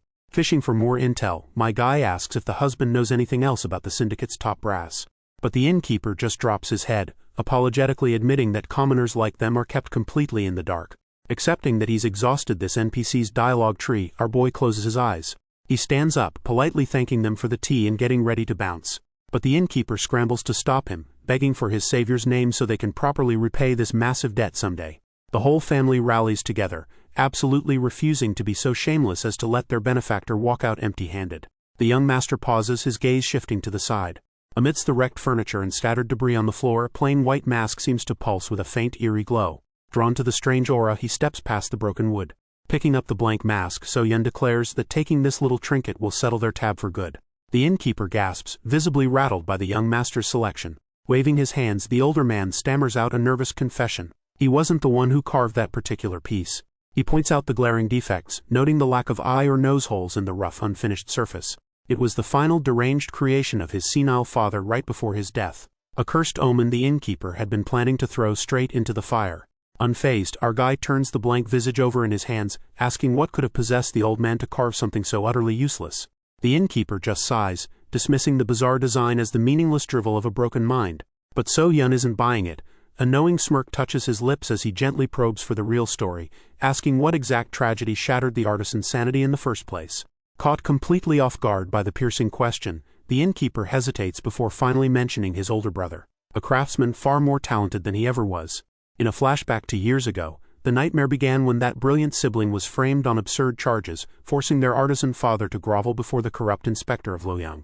Desperate to meet the official's extortionate bribe, the old man made a fatal mistake, taking out a massive loan from the Blackbone sect. But all the silver in the world couldn't buy justice, and the only thing returned to the family was the older brother's cold, lifeless corpse. As the father and surviving son wept over the straw mat, the cruelest twist of all was revealed. The very inspector they had bankrupted themselves to bribe was the one who personally carried out the execution. Back in the present, the innkeeper's face twists with pure, lingering resentment as he chokes out the true sickening catalyst for his family's ruin. He explains to our hero that a group of high-ranking officials made a petty, ego-driven bet over their valuables, tossing the artisan father's masterpiece into the ring. The sore loser of that bet threw a massive tantrum, framing the older brother out of pure spite and driving the desperate father to protest the injustice every single day. In another flashback, protesting only bought the old man a brutal beatdown, with corrupt guards ruthlessly kicking him into the dirt while fabricating even more bogus charges. To guarantee the master artisan could never craft another piece of art, those sadistic officials took a heavy wooden beam and completely crushed his hands. Mutilated and utterly broken, the father locked himself away in his dark workshop, ignoring his son's desperate pleas and never stepping outside alive again. Back in the present, my guy holds up the unfinished white mask, challenging the grieving son to look closer and understand the dark truth behind its creation. The innkeeper instantly drops to his knees, bowing his bruised face to the floor and begging the man in white to enlighten him about his father's final work. Staring at the crude craftsmanship, our boy states the cold hard facts. It is only natural that the mask looks so clumsily made. In a final flashback, that locked-away artisan descended into total madness, starving and drooling as his mind completely snapped. Stripped of his hands, the deranged old man gripped a carving knife between his bare toes to chisel out his final masterpiece. The clumsy, frantic blade work shredded his own flesh, leaving his feet a mangled, bloody mess, but the grieving father refused to stop. What kept the dying man tethered to the mortal coil wasn't hope, but a pure, agonizing hatred for the injustice that ruined his life. The very second the mask was completed, he took his final breath, infusing the cursed object with his unending rage. Back in the present, a fleeting vision flashes before the innkeeper's mind's eye. A glimpse of the warm, smiling family the artisan once had. But that tender memory instantly shatters like cheap glass, plunging the innocent souls into a dark, irreparable void. The cozy illusion violently snaps, leaving Yi and So-Yun standing alone in a stylized, blood-red reality as the devastating truth finally clicks. The warm home and the grateful innkeeper fade into nothing, revealing the cold, hard truth of a ruined workshop, and the freshly murdered corpses of the innkeeper's family scattered across the floor. The wife lies completely lifeless in the dirt, still desperately clutching her murdered child in her cold arms. The horrifying reality sets in for our guy. The Blackbone sect slaughtered them all in ruthless retaliation, and their restless, vengeful spirits guided him here to pass on their curse. Staring down at the featureless white canvas, he realizes the old artisan didn't lack the skill to carve eyes. He simply chose not to look at such a sickeningly cruel world. A dark manic laugh escapes our boy's lips as he slowly raises the cursed artifact to his face. The second he slides it on, the mask erupts with glowing purple eyes and a jagged demonic maw, fully awakening its dark power as the heavenly killing star prepares to unleash absolute hell on the Blackbone sect. Meanwhile, across the sunlit streets of Loyang, the Blackbone sect is already busy adding to their body count. Tucked away in a dimly lit parlor, the tattoo artist carefully inks a fresh skull onto a client's skin. The tattooed man sits blindfolded and completely unbothered, casually listening as the artist points out that this fresh ink marks yet another body he's dropped. Flashing a creepy smile, the old man finishes up the skull and asks if he should just keep the needle rolling. But the hulking brute suddenly raises a hand, warning the shopkeeper to pack up and make himself scarce. Before the artist can even process the eviction notice, the wooden ceiling violently shatters into splinters. A whole squad of armed assassins crashes through the roof, completely surrounding the seated giant with their blades drawn. Instead of panicking, the man just flashes a feral grin, chuckling that he's been waiting for the VIPs to arrive. Wasting zero time, one of the hitmen swings his blade down with lethal force. Ripping off his blindfold to reveal a single glowing red eye, the absolute unit winds up a massive aura-charged fist.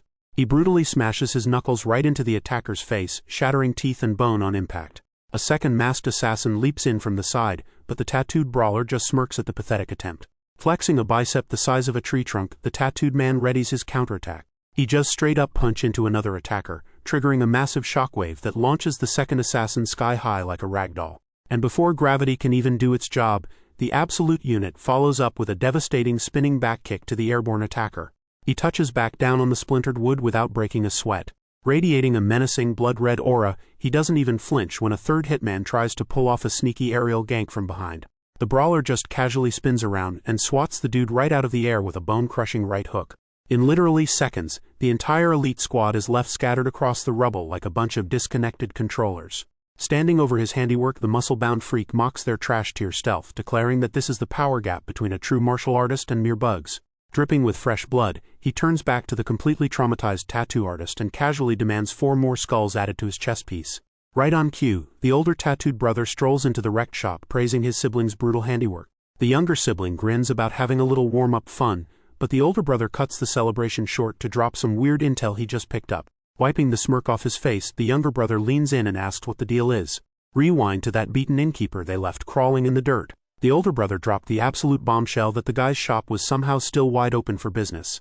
He clarified that their goons accidentally wiped the man's entire family off the server, painting a mental picture of some mysterious, pale-faced scholar who just casually spawned in to claim the empty storefront. The younger brother's interest is instantly piqued by the mention of a scholar. Enraged that some random NPC would dare run a business in a shop confiscated by their boss, Lord Jeam, the muscle-bound killer decides to handle the disrespect personally. Looking for blood, the two tattooed brothers march shoulder to shoulder down the streets of Loyang. Their heavy footsteps finally come to a halt right outside the humble little mask shop. Peering through the open front, they spot the scholar sitting quietly at a desk. The older brother scoffs at the sight, completely underestimating the kid's youthful appearance and wondering out loud if he's just some low-level disciple. Deciding to skip the guesswork and just confront him directly, the thugs get closest to the masked men. Leaning in with an aggressive grin, the younger brother demands to know where the old mask artisan ran off to. Instead of answering, our boy silently slides a blank featureless white mask over his face. A single bead of sweat rolls down the older brother's cheek, his fight-or-flight response inexplicably triggered by the cheap ominous piece of wood. But the younger brother just flares his crimson aura, leaning over the desk to physically intimidate the silent kid into answering. Our hero just sits there, an immovable statue behind that featureless wood. Without a word, he slowly reaches out and sets a small wooden deity statue on the counter between them. Lifting the mask just enough to expose a glowing purple eye and a terrifying manic grin, So Yun asks if they happen to know the face of Guan Yin. The tattooed brothers back out, their single shared brain cell completely short-circuiting over the cryptic Buddhist pop quiz. The scholar condescendingly sighs that there's no point discussing the path to enlightenment with absolute scum. He calmly waits in the yard with his hands clasped behind his back, projecting an aura of absolute untouchable dominance. Insulted by the sheer disrespect, the siblings agree to just beat the answers out of him. Cracking his knuckles, the younger brother confidently strides back into the shop, boasting that his target won't even survive a single punch. But the second he steps inside, he stops dead in his tracks. Both brothers look around in utter disbelief, realizing the shop's interior is completely pristine and untouched. Knowing for a fact that their goons had thoroughly trashed this place, they start to suspect the scholar is trapping them in some sort of high-level dark art. Hunting for the scholar, The older tattooed brother pushes open a door leading deeper into the back of the shop. Peering into the pitch-black void, he freezes up the second a sinister echoing laugh rings out from the darkness. Without warning, the room erupts in a terrifying purple aura as dozens of skeletal shadow hands phase right through the floorboards like a scene straight out of a horror movie. Before the meathead can even process the trap, a massive monstrous shadow hand shoots out of the dark and snatches him up. The unseen entity hoists the massive thug into the air like a rag doll, choking the absolute life out of him. The older brother groans in pure agony as the supernatural grip tightens around his throat, completely nullifying his brute strength. Ripping a horrifying scream from his lungs, the shadow violently yanks him into the pitch-black abyss. Panicking at the sound of his sibling getting packed up, the younger tattooed brother desperately charges forward to save him. But he lets out a sharp gasp, realizing a second too late that he just sprinted right into the exact same trap. A dark hand shoots out from the shadows, latching onto his ankle with a vice-like grip. The shadowy entity forcefully yanks his leg backward, completely sweeping the veteran thug off his feet. Screaming in absolute terror, the younger brother is violently dragged across the floor and swallowed by the darkness. He desperately digs his fingers into the floorboards, leaving deep, splintering gouges as he tries to resist the overwhelming pull. Sweating and absolutely terrified, the veteran killer begs for his life as the abyss swallows him whole. A final jagged scream echoes from the void, and just like that, both brothers are completely consumed. Deep in the darkness, the dark entity manifests its terrifying form. A swirling mass of glowing red eyes and jagged mouths, laughing maniacally at its fresh meal. The sinister laughter reverberates through the mask-filled room, choking the air with dark energy. The demonic presence centers around a single, creepy traditional mask, signaling that our guy's ruthless vengeance is officially underway. Sometime later, the comic cuts to a peaceful sunlit forest where So-Yun sits quietly carving a piece of wood. He chips away at the block, frustrated that merely imitating a shape isn't enough to capture its true essence. The young master wonders what kind of face the Buddha he once knew truly had. Finally, he lowers his tools, declaring the work finished. He sets down the wooden Buddha carving, one that he has deliberately left completely faceless. Placing the blank deity on the stone altar of the beaten innkeeper's grave, our hero tells the restless spirits to finally find peace. With the Blackbone sect and their master Lord Jeam Jincheon now squarely in his sights, So-Yun makes one final, chilling promise. Their pathetic mockery will be the only resistance they have left before he wipes them from existence. Meanwhile, the comic cuts over to the towering architecture of the Hyunul Pavilion. Inside, C, the city's premier information broker and Jung-Ah's older sister, lays out the grim reality currently tearing the Loyang Sword House apart. Over a quiet cup of tea, she explains to Jung-Ah that the rival successors are rapidly amassing power while the Grand Patriarch's influence circles the drain. Worse yet, the broker leans in to share dark rumors that the reclusive head honcho has actually been poisoned. Jung-Ah calmly sips her drink, completely dismissing the morbid gossip as absolute cap. But C just hits her with a knowing smirk, probing to see if the attendant has actually earned our boy's trust yet. The golden-eyed maid sees right through the blatant bait, knowing her sister is just trying to mine her for premium swordhouse leaks. Setting her cup down with a sharp clack, she firmly shuts down the interrogation, refusing to let the broker play her like a fiddle. She acknowledges the absolute political clown fiesta, currently tearing the family apart. But with a visible vein popping on her forehead, she goes to bat for our hero, pointing out that he can't take the blame when he doesn't even hold the official young patriarch title. C just crosses her arms and hits a massive nerve, clapping back that his failure to secure that exact promotion is the root of the whole problem. Jung-Ah visibly bristles, completely stun-locked by the blunt, unapologetic disrespect toward her master. C continues, admitting she was absolutely floored when she heard her sister had signed up with the Wangguk Pavilion. Jung-Ah narrows her eyes, realizing the information broker has been running background checks on her just like the rival factions. Taking a slow drag from her pipe, C confesses she can't even begin to fathom the math behind this career move. She drops the million-dollar question, asking why out of all the heavy hitters in the family, her sister would pledge loyalty to someone known as the Swordless One. Jung-Ah instantly snaps, glaring daggers and outright forbidding her sister from ever letting that trash-tier nickname cross her lips again. Taken aback by the absolute ferocity of her devotion, C quickly raises a white flag and apologizes. She clarifies that given her line of work, she knows full well that our boy is no ordinary pushover. But with the Grand Patriarch locked in seclusion for a decade, his rivals have spent 10 years stacking an insurmountable mountain of influence. When pressed on what her master could possibly do to close that massive gap, Jung-Ah coolly replies that time will tell. But before they can debate his odds any further, Jung-Ah's golden eyes suddenly snap wide open. A heavy, ominous thud echoes from just outside the room. And before either of them can even blink, the entire wall violently explodes inward in a shower of splintered debris. A squad of meathead thugs swarms the room, barking orders to bag the master of the pavilion. The sisters instantly recognize the skull motifs. It's the Blackbone sect. Jung-Ah's mind races, knowing a daylight raid on a neutral information broker protected by multiple factions is basically a suicide mission. But these guys aren't here for diplomacy, and a scarred brute lunges straight for C, making it crystal clear she's the primary target. He violently clamps his massive hand right over C's face as Jung-ah screams in absolute horror. Meanwhile, out on the bustling, food-filled streets of Loyang, the scarred subordinate is having a full-blown meltdown, frantically stressing over the fact that they let the attendant wander off.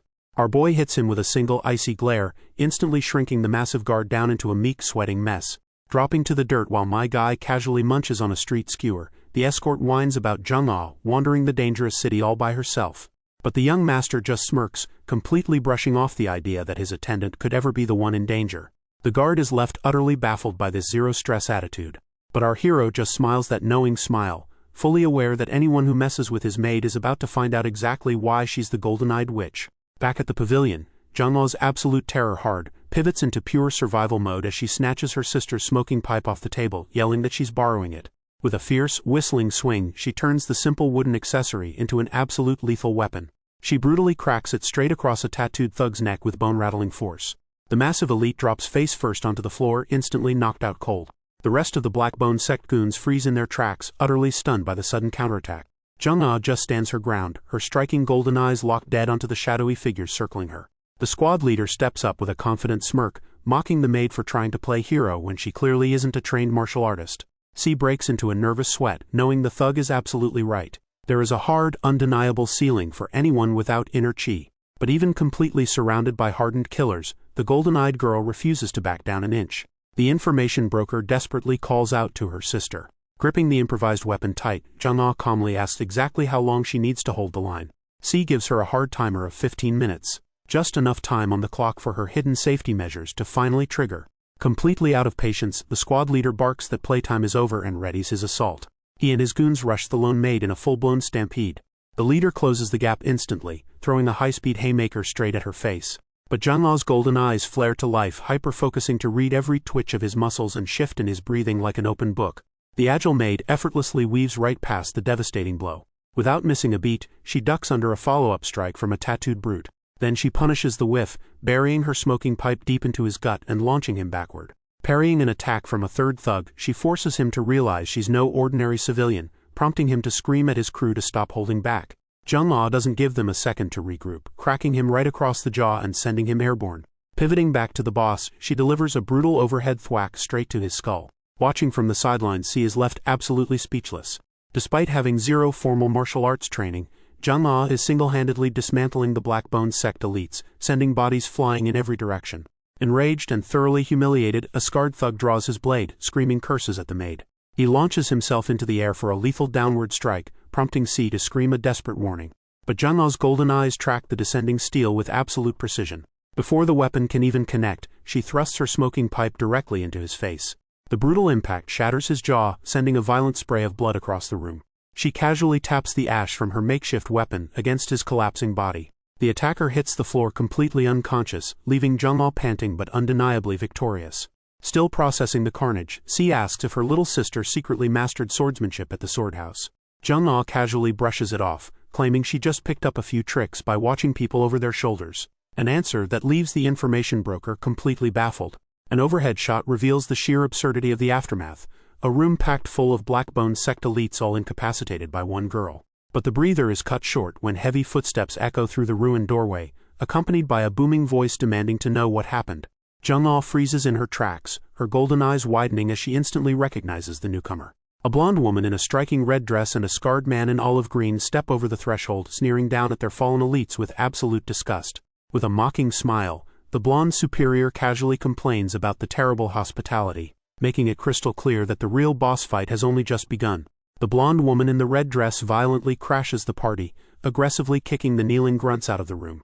C isn't having any of this disrespect, demanding to know what Jeamju thinks she's doing barging into her territory. But the blonde boss just hits her with maximum audacity, mockingly complaining about the terrible hospitality and the lack of a welcome tea. When C glares daggers at the implication of hospitality, Jeamju doubles down, straight up insulting the information broker's intelligence.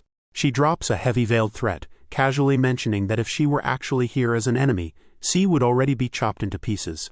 To prove her point, the scarred superior suddenly lunges forward, swiping his hand to reveal lethal hidden blades between his fingers. He unleashes a blindingly fast flurry of invisible slashes right at the broker's face. But C has absolute ice in her veins. She doesn't even flinch, taking a shallow bleeding cut to the cheek without batting an eye. Jeam is genuinely impressed by this boss-level composure, wishing her own boys had even a fraction of that guts. The tension shifts from immediate murder to a high-stakes negotiation as the blonde superior finally gets down to business. When she complains that her subordinates have been getting jumped lately, C calmly dismisses it as the standard tax for aggressive expansion. Taking a seat, Jeam cuts the small talk and directly accuses C of being the mastermind pulling the strings behind the attacks. She gloats about catching the information broker completely lacking, timing this little home invasion for when C is at her most defenseless. Jeam flexes that she's done playing with half-baked syndicates, claiming she's scored a brand new highly reliable source of intel. Unfazed, C challenges her to name-drop this supposedly god-tier backer, reaching into her fur-trimmed dress with dramatic flair. Jeam whips out a bronze token, bragging that she's now officially sponsored by the absolute heavyweights of the Central Plains. Jung-ah's golden eyes widen as she instantly recognizes the hardware. The blonde superior smirks, soaking in the shock as she asks if the maid knows exactly what she's looking at. Jung-ah just glares back in tense heavy silence. Jeam keeps running her mouth, boasting that her VIP status makes her completely untouchable, until a very familiar voice cuts right through her villain monologue. Our boy So-yun literally peeks his head through the window, casually asking if he can get a closer look at that shiny little trinket. Both C and Jung-ah are absolutely stunned by the young master's unannounced pop-in. Stepping fully into the room, our hero cheerfully announces that he made it to the party just in the nick of time. Right behind him, his scarred subordinate hauls himself through the window frame, grumbling under his breath about why they couldn't just use the perfectly good front door. Our boy flashes a bright smile, cheerfully explaining that a dramatic window entry simply does wonders for the aesthetic. Skipping the pleasantries, the young master casually holds out his hand and tells Jeam to hand over that shiny little trinket. The blonde superior stares back like he just grew a second head, utterly baffled by the sheer audacity of this random kid. The scarred superior immediately flares up, aggressively barking at the newcomers to identify themselves. Unbothered by the volume, So-yun pats his guard's shoulder and points out that their official swordhouse uniforms really should have been a dead giveaway. But the Blackbone thugs just scoff at the revelation, making it very clear that a couple of glorified security guards don't scare them in the slightest. Beside our hero, the scarred escort grits his teeth, his patience for this blatant disrespect rapidly hitting zero. Flashing a confident smirk, my guy offers a friendly warning not to judge a book by its cover, hyping his companion up as an absolute monster of an expert.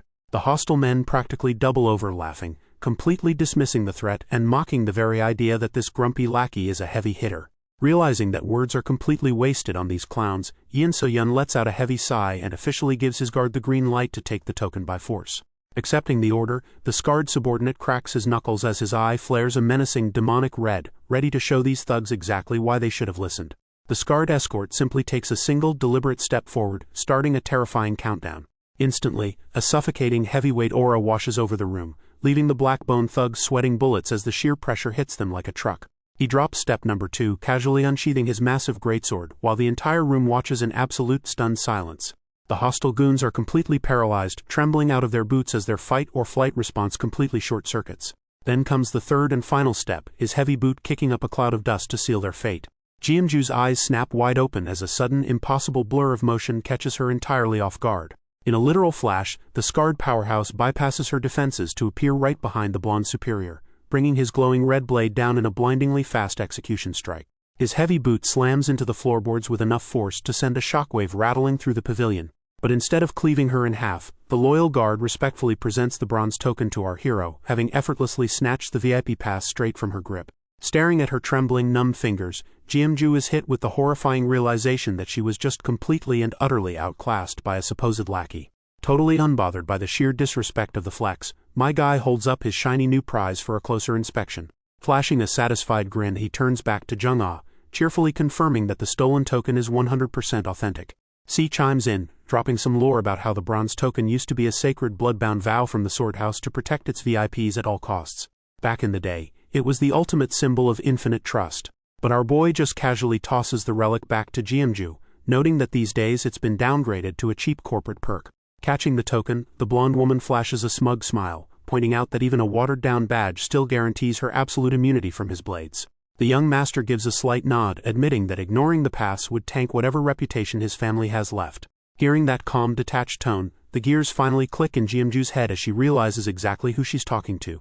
Our hero doesn't hide it, flat out confirming that he is indeed the infamous Yin So-yun. Instantly, her lingering fear vanishes, replaced by a sudden fit of mocking condescending laughter. All that earlier panic evaporates as she starts running her mouth, insulting him as the useless hermit who only knows how to rot his own family from the inside out. She openly wonders if the legendary Swordless One got bored of being a disappointment at home and decided to drag his clan's name through the mud out in the real world. But before she can get another word out, a smoking pipe slams down hard onto the table. C steps up to the plate, glaring daggers as she sternly orders the blonde superior to watch her mouth. C tries to back our boy up, reminding the room that regardless of the rumors, he's still technically the eldest young master. Jeamju literally laughs in her face, asking C if this naive kid really looks like the face of the Loyang Swordhouse to her. The blonde superior flexes that her new backing is a golden ticket that makes our hero look like an absolute joke. She's officially aligned with the second young master's faction. But mid-gloat, she suddenly hits the brakes. She leans in, squinting at the two sisters as the gears turn in her head. Pointing a manicured finger right at Jung-ah, she recognizes her as the troublesome wench her new contact was complaining about. Jung-ah just hits her with a silent, ice-cold death glare. Eating up the drama, Jeamju maliciously revels in the coincidence of running into her right here. She openly mocks Jung-ah's life choices, asking why on earth she'd kick away a cushy spot as the second young master's concubine just to serve the Swordless One. Calling our guy a total deadbeat is the final straw, and Jung-ah fiercely cuts her off, warning the woman not to insult her master. The attendant maid stands 10 toes down, declaring that Yin So-yun is far too noble for trash like Jeamju to even speak of. Dripping with sarcasm, Jeamju completely agrees, listing out all the ways this noble young master has supposedly abandoned his duties and become the laughingstock of his own clan. Feigning humility, Jeamju twists the knife, pointing out that even a useless title is still technically a title. And honestly, she is just echoing the streets of Loyang. To the rest of the world, the Grand Patriarch's eldest son is nothing but a cowardly, unfilial disappointment. The blonde superior leans in with a smug glare, practically begging Jung-ah to try and defend her deadbeat master's honor. The realization claws at Jung-ah, her frustration boiling over. She knows firsthand the terrifying, monstrous truth of his power, but she can't exactly drop the receipts against a lifetime of bad PR. But before she can snap, a familiar hand gently drops onto her shoulder, cutting the tension in half. Our boy finally steps up to the plate, pulling his attendant close and issuing a polite but ice-cold warning that insulting his people is a fast track to finding out just how angry he can get. Deciding not to push her luck against the mystery variable, Jeamju pivots on her heel, writing the whole encounter off as a boring waste of time. C just glares absolute daggers at the woman's retreating back. Tossing a malicious smirk over her shoulder, Jeamju promises that the next time the Blackbone sect comes knocking, hiding behind a pathetic young master won't save them. So-yun simply watches her walk away, his expression unreadable as he lets the insult slide for now. With a mocking wave, the blonde woman and her elite entourage finally clear out of the wrecked room. The immediate danger fades, leaving the two sisters standing in a suffocating, adrenaline-drained silence as the reality of the sect's massive power play sinks in. But the second the door clicks shut, the adrenaline dumps from Jung-ah's system, and she suddenly drops to her knees with a weak apology to our boy. C frantically catches her sister before she hits the floor, screaming her name in an absolute panic. The sheer physical toll of dismantling an entire elite squad solo has finally caught up to her, leaving her completely unconscious in C's arms as the chapter comes to a dramatic close. With the immediate danger past, our boy and his scarred guard stand vigil over the unconscious Jung-ah. The veteran guard's fists tremble with barely contained rage. He seethes over the sheer audacity of those low-level thugs daring to drag the Swordhouse's name through the dirt.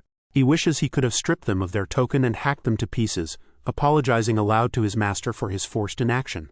But our hero calmly reassures the powerhouse that he fulfilled his role perfectly. He advises the guard to head back to the estate immediately, warning that Jeamju's heavy-hitting backers might just target him next.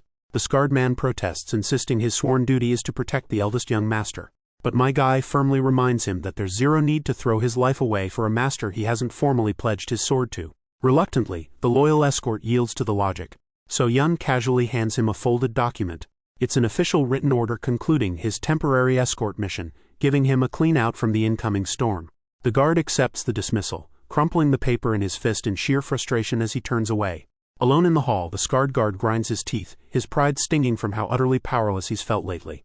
Trudging down the corridor, he admits to himself that he's never felt quite this pathetic in his entire life. Back inside the room, C steps through the doorway, her eye fixed on the bed as she anxiously asks if her sister is going to be okay. Our boy casually reminds the information broker that Jung-ah is literally just taking a nap. But C narrows her one good eye, highly suspicious of why holding a sleeping girl's hand to check her pulse is taking so damn long. Caught in 4K, my guy smoothly pivots, asking if she brought the intel on the Blackbone sect. C holds up the files but refuses to hand them over until she gets a straight answer, prompting So-yeon to dramatically sigh and claim Jung-ah has contracted a serious illness. The older sister instantly panics, rushing the bed and frantically demanding a diagnosis. Snatching the documents right out of her hand, So-yeon deadpans that being overworked is a fatal condition for anyone. Realizing he was just trolling her, C lets out a massive sigh of relief before asking why he even wants the underworld files. Flipping through the pages, our hero quickly pieces the puzzle together, deducing that C is plotting a highly dangerous one-woman crusade against the Blackbone sect. Instantly defensive, C grips her smoking pipe and demands to know what business it is of his. The eldest young master flat out orders her to drop it, but C isn't about to take commands from a guy she barely respects, forcing him to hit her with a reality check. Jeamju's bronze token was the real deal. He warns the information broker that the Sword House's intelligence division wields a terrifying amount of power, the kind of institutional backing that a solo rogue simply can't outplay. C white knuckles her pipe, absolutely molding that our guy is just sitting on his hands with all this intel, but he smoothly deflects, suggesting they take the aggro outside so her unconscious sister can actually get some rest. Out under the glow of a full moon, the tension is thick enough to cut with a broadsword. C doesn't waste a single second, immediately putting our hero on the spot by demanding he name the absolute greatest power in the entire world. Unfazed by the pop quiz, So-yeon calmly acknowledges that the Loyang Sword House holds the crown. That's all the fuel she needs to absolutely detonate, screaming that this so-called Great Martial faction just handed a VIP pass of authority to absolute underworld scum. She rips into the main family's utter complacency, accusing them of sitting pretty in their ivory towers while parasitic gangs like the Blackbone sect bleed the commoners dry. But my guy drops a massive truth bomb to correct her. The main house isn't just turning a blind eye to the corruption, they are actively weaponizing it. Completely appalled by the sheer rot of it all, C demands to know how he can just sit on his hands when he knows exactly how deep the conspiracy goes. Stepping aggressively into his personal space, she throws all decorum out the window and declares that Jeamju's trash talk earlier was 100% justified. She hits him with the ultimate disrespect, accusing the eldest young master of using his house arrest as a pathetic cowardly excuse to idle his life away. C furiously fires back, telling him to save the lectures when she is the one actually putting her life on the line. But our boy cuts her off with a stone-cold warning to leave Jeamju alone. Before she can even wind up for another argument, he abruptly pivots, launching into a quiet story about two sisters who shared an unbreakable bond.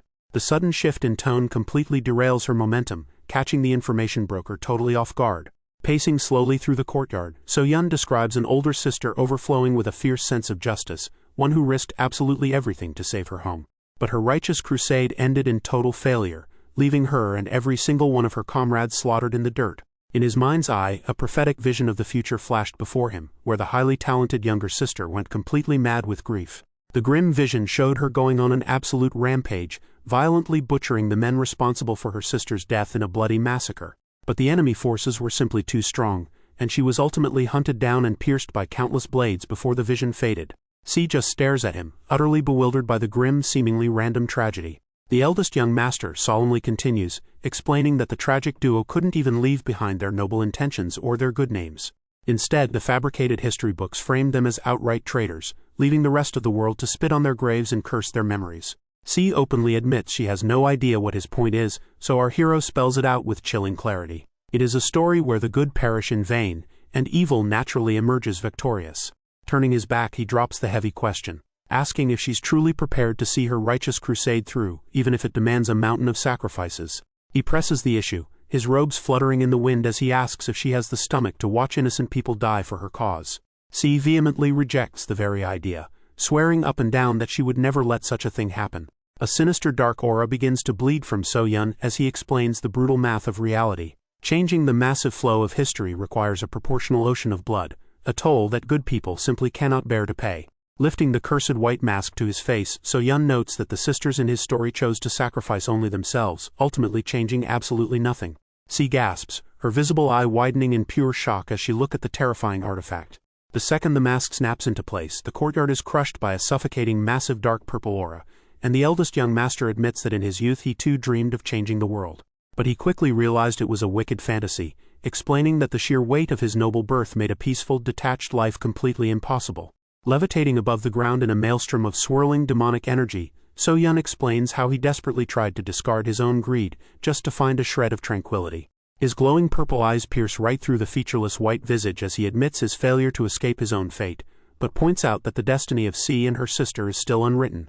Leaving the information broker absolutely paralyzed with terror, he declares that he will be watching their every move. Swirling in absolute darkness, the eldest young master wonders aloud if their paths will ultimately intersect with his own bloody trajectory. Manifesting as a towering monstrous silhouette, he warns her that his destined route is the demonic road of the underworld, a literal hell paved with mountains of corpses and seas of blood. As his oppressive aura looms over the information broker, he drops one final, chilling prayer: that they never meet upon that slaughterhouse floor. The suffocating pressure finally lifts, leaving C gasping for air and clutching her chest as she stares at Yin So-yeon, the horrific realization sinking in that she just picked a fight with a true monster. Our boy makes good on his promise and heads straight for the rotting underbelly of the Loyang slums. Outside a local branch of the Blackbone sect, the bald tattooed sect member is just chilling in the night air, completely oblivious to the boss music starting to play. He's busy daydreaming about his next big promotion, completely unaware that his free trial on life is about to expire. A chilling voice cuts his delusion short as Yin So-yeon steps out of the shadows, rocking that cursed white mask.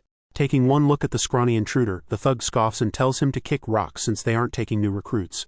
Our hero coldly clarifies that he definitely isn't here to fill out a job application.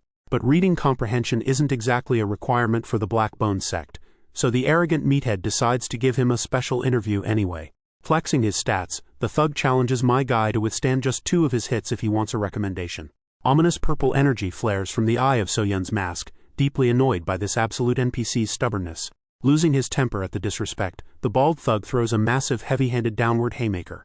But the ruler of darkness effortlessly sidesteps the strike, leaving a trail of dark purple energy in his wake. The thug's fist passes through a literal afterimage, only for him to realize our boy is already perched squarely on his back like a sleep paralysis demon. Gripping the thug's bald dome, our hero leans in and whispers a bone-chilling promise. He didn't come to join them, he came to eat them all. Suddenly, a massive geyser of dark purple energy erupts from the earth, launching the tattooed grunt high into the sky. Suspended midair, the thug flails helplessly like a glitched NPC, sheer panic finally overriding his tough guy act. Completely swallowed by shadows, my guy looks up and sadistically commands his new captive to sing for him. To help him hit those high notes, So-yeon uses his telekinetic grip to crush the man's chest, squeezing out an agonizing blood-curdling shriek. With a simple clench of his fist, the ruler of darkness shatters the thug's ribs like dry twigs as a twisted reward for his vocal performance. A jagged, utterly unhinged grin stretches across the darkness beneath his glowing purple eye. He strings the broken brawler up against the backdrop of the full moon, binding him tight in a web of shadowy tendrils. Then massive spikes of demonic energy erupt upward, violently impaling the helpless target in an absolute fatality. Our boy casually mocks the lifeless meatbag as it plummets back down and crashes into the dirt. He lets out a low chuckle, completely drunk on the intoxicating rush of his awakened power. Feeding on the fresh slaughter, his plain white mask physically distorts, warping into a terrifying jagged skull as the perfect monster is finally born. The momentary silence is shattered by the rapid thud of approaching footsteps. 3 more armed sect members burst into the courtyard, instantly freezing in absolute shock at the gruesome display. Sporting his terrifying new look, our guy casually turns to greet the fresh meat. Sweating bullets, the scarred sect leader frantically demands to know who the hell this masked freak is. Swallowing their fear, the thugs try to salvage some tough guy bravado, warning the intruder that he just made a fatal mistake by messing with a Blackbone sect branch. But Yin So-yeon completely brushes off the empty threats, his glowing purple eye flashing as he ominously invites them to join the bloody banquet. Without another word, the monster explodes forward in a burst of dark energy just as the bald goatee sect member leaps into the air to intercept him. The airborne thug brings a massive flat sword crashing down with everything he's got. But my guy doesn't even flinch, casually catching the lethal blade with his bare hand and sending a massive shockwave ripping through the courtyard. The attacker's eyes practically bulge out of his skull in absolute horror as the impossible power gap sets in. Before the thug can even process his fatal mistake, So-yeon delivers a brutal bare-handed swipe that instantly separates the man's head from his shoulders. As the headless corpse drops to the dirt, the scarred leader completely loses his cool and screams for a desperate full-group charge. So-yeon's eye flares with purple fire, mockingly welcoming the rest of the thugs to the dance floor. He casually extends a hand, gathering a terrifying concentration of dark energy as the mob closes in. With a single motion, our boy unleashes a devastating shockwave that violently blasts the entire charging group away. The attackers are sent flying, screaming in pure agony as jagged dark spikes tear right through their bodies. Covering his face, my guy laughs maniacally, sadistically reveling in the chaotic slaughter like it's a 5-star banquet.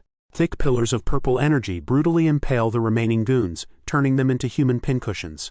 Not done yet, he unleashes a continuous, overwhelming storm of dark lightning, mercilessly electrocuting the helpless thugs while they're still suspended in midair. When the technique finally ends, a massive bloody pile of defeated Blackbone sect members rains down onto the dirt.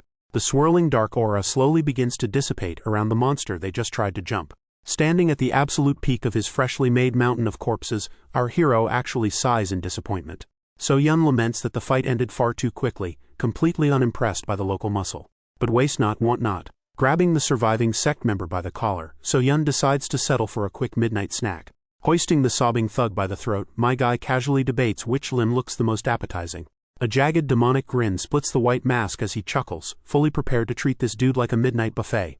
But before he can take a bite, a razor-sharp crescent of blue energy suddenly shrieks through the courtyard. So-Yun freezes, his glowing purple eye snapping sideways to track the incoming heat. He casually leans backward, letting the lethal projectile whistle mere inches past his face. Enter the spiky-haired swordsman stepping onto the scene, sword drawn and boldly calling our hero a mindless puppet. Wasting zero time, the challenger launches himself into the air, raining down an absolute hurricane of blue aura slashes.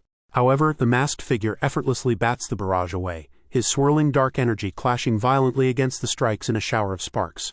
The challenger's boot touches back down on the shattered pavement with a heavy thud. The dust settles as the two fighters square up, the newcomer dropping into a rock-solid combat stance. And behind that cursed mask our boy's eyes flare with pure amusement, absolutely thrilled that a real player has finally logged into the server. But the spiky-haired swordsman isn't here to just roll over and become another stat. Cursing our boy as a literal monster, he readies his blade for a desperate final stand. He kicks off the dirt with explosive force, closing the gap in a heartbeat. Launching himself into the night sky, he brings his glowing weapon down in a massive high-stakes overhead strike. Screaming out his ultimate technique, he spins midair to unleash a hurricane of blue energy slashes. But Yin So-Yun doesn't even bother popping an evade. He just catches the razor-sharp aura barehanded. Dark purple energy flares wildly as our hero bursts into a fit of absolute maniacal laughter. He holds his ground without breaking a sweat, openly mocking the swordsman's pathetic ultimate move. The guy strains with everything he has left, spitting curses as his best attack hits a literal brick wall. Bored of the struggle, my guy casually swipes his clawed hand forward. A ruthless barrage of dark aura tendrils violently shreds through the swordsman while he's still hanging in midair. The man violently coughs up blood, his eyes rolling into the back of his skull as the dark energy completely tears him apart. The swordsman hits the dirt like a sack of bricks. Our boy stands victorious, glancing back over his shoulder at the broken challenger. Behind that jagged skull mask, he lets out a sigh, genuinely disappointed that the fun ended so quickly. Leaving the trash behind, he descends into the Blackbone sect's secret underground space. He steps right past the bleeding swordsman without a second thought. His heavy boots echo through the dark, stone-lined corridors as he ventures deeper into the enemy's lair. Suddenly a sharp crack breaks the silence and he senses movement from behind. A shirtless ambusher drops in, swinging a massive axe downward, but my guy casually leans back to dodge the sweeping blade. Without missing a single beat, he counters with a devastating purple energy slash. The brute instantly collapses backward onto the cold stone floor. Completely unfazed by the interruption, our hero continues his advance into the depths of the hideout. But as he steps into the main chamber, the atmosphere shifts, and he's greeted by a truly horrifying sight. The glowing purple eye of his mask widens as the sheer, gruesome reality of the chamber sets in. Radiating pure, unadulterated menace, my guy looms over the cowering axe-wielder, dripping with murderous intent. He slowly raises his heavy boot and brings it crashing down on the thug's leg, pinning the squirming rat to the stone. As the ambusher shrieks in absolute agony, the sickening truth of the room finally clicks for So-Yun. It's a literal human slaughterhouse, complete with a bubbling cauldron of gore and emaciated victims strung up on chains like fresh meat. And yet this piece of trash has the sheer audacity to call our hero a crazy monster, completely blind to his own sick depravity. So-Yun simply reaches down and grips the scumbag by the skull, listening in dead silence as the thug tries to justify this atrocity as a simple business venture. The pathetic loser screams that they're just doing this to make a living, as if that somehow excuses the nightmare around them. For our boy, that garbage excuse is the absolute final straw. Enraged beyond words, he violently slams the man headfirst into the solid stone, cracking the floor wide open. He doesn't hold back, relentlessly pummeling the scumbag's skull into the dirt until the twitching finally stops. Standing over the broken corpse, our guy finally pulls off his cursed mask, completely disgusted by the sheer hypocrisy of his enemies. He gently closes the lifeless eyes of a battered young victim, quietly wondering if he's the one losing his mind, or if this whole damn world has just gone mad. With his grim work finished, the young master turns his back on the slaughterhouse and disappears down the dark stone corridor. Meanwhile, far from the bloodshed, the comic cuts to Jeamju's luxurious hideout. The blonde superior is kicking back in a steamy bath, her thoughts drifting right back to the rumors of the swordless one. A mental image of Yin So-Yun flashes through her mind as she realizes his movements were kept entirely off the radar from the rest of the sword house. She rests her chin on her hand, noting how his arrogant swagger completely contradicted every pathetic rumor she'd ever heard about him. To stay that ice cold in a room packed with killers, she suspects the eldest young master is hiding one hell of a secret. But she quickly brushes the thought aside, closing her eyes and calling out to her chief steward that her bathwater is getting chilly. The scarred steward visibly sweats, nervously gulping at the complaint. He bows his head and respectfully scrambles to acknowledge his lady's demands. Turning toward the door, he immediately barks an order to the guards outside to bring the heat.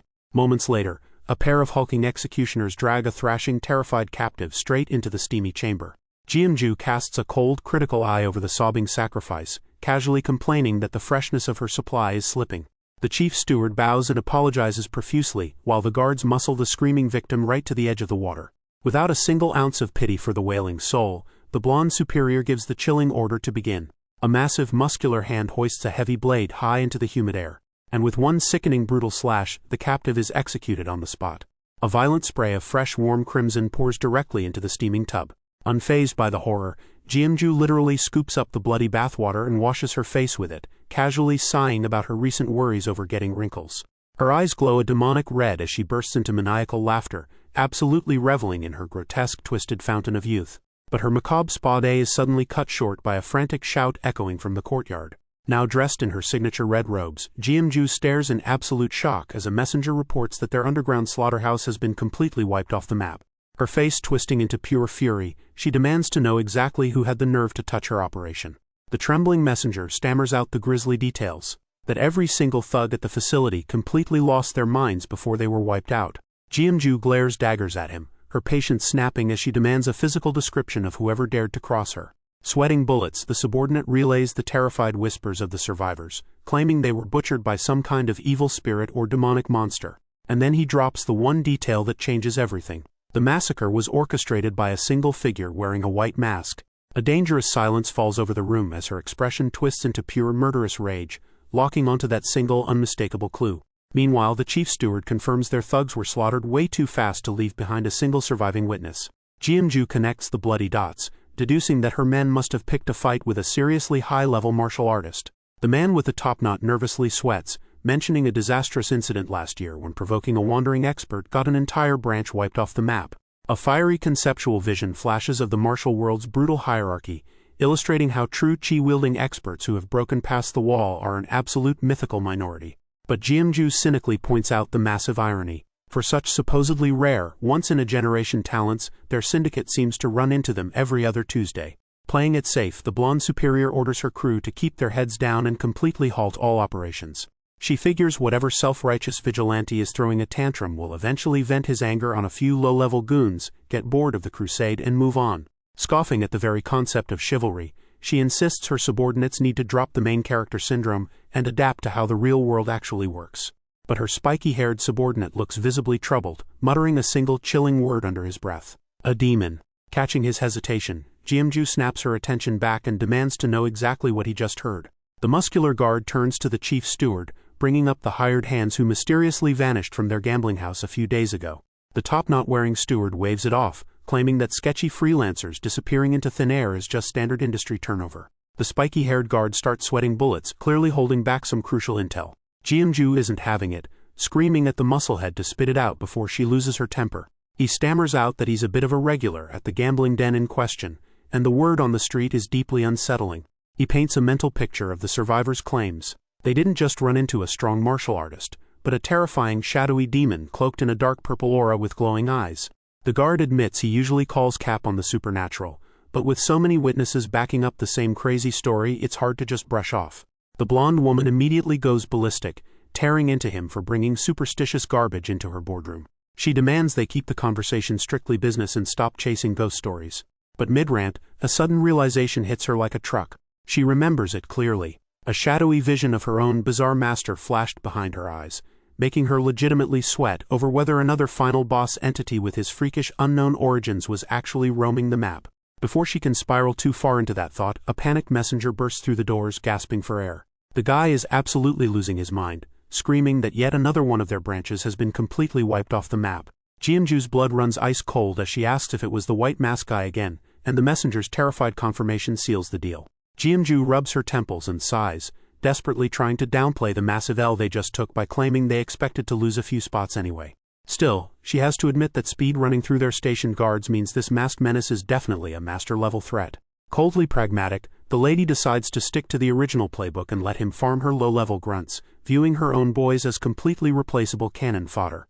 The scarred steward nervously chimes in to back her up, pointing out that hiring actual underworld hitters to fight this guy would completely tank their budget. Deciding this crisis is above her pay grade, Jeam waves her subordinates off and demands a masseuse to fix her stressed-out shoulders. The steward obediently bows to make himself scarce. But before he can even hit the exit, a massive crash rattles the doors as someone outside screams about yet another code red. Jeam whips around, her face twisting into pure, unadulterated fury as the horrifying reality sets in. The slaughter isn't stopping anytime soon. By the time the morning sun rises over Loyang, the entire city is already buzzing with the fallout. Whispers spread like wildfire through the streets that 5 of the Blackbone sect's shady dens were completely leveled overnight. Another local immediately chimes in, claiming his sources say the destruction is actually at 7 locations. Down in the market, the rumor mill goes into absolute overdrive, wildly escalating the stats to 10, then 15 entire bases wiped clean off the map. But the absolute most chilling detail circulating the market is the total lack of evidence. Not a single corpse, not even a drop of blood was left behind. In their minds, the terrified public pictures a shadowy demon wreathed in purple flames, wondering what kind of absolute monster could erase so many lives without a trace. Meanwhile, over at the Grand Loyang Sword House, the morning mood is far less gossipy and a whole lot more lethal. The leader of the Loyang Sword House sits high on his throne, furiously interrogating Jeam in front of rows of dead silent disciples. He coldly rebukes the blonde superior for daring to show up with zero intelligence on the attacks. Outraged, the leader's anger flares at the reality that a prestigious faction like theirs is sitting completely in the dark while their underworld assets get butchered. Jeam flinches hard, sweating bullets under his crushing aura. She immediately folds into a deep bow, stammering out a desperate apology for her failure. But the family head isn't having it, coldly warning her that she is severely misunderstanding her place in his hierarchy. His eyes flare with a terrifying crimson light as he demands to know if she thought she earned her Sword House bronze token just because of her father's influence. Paralyzed by the sheer killing intent, the blonde woman is unable to even meet his glowing gaze. Frantically, she stammers out a denial, absolutely terrified that his mounting wrath is about to be her end.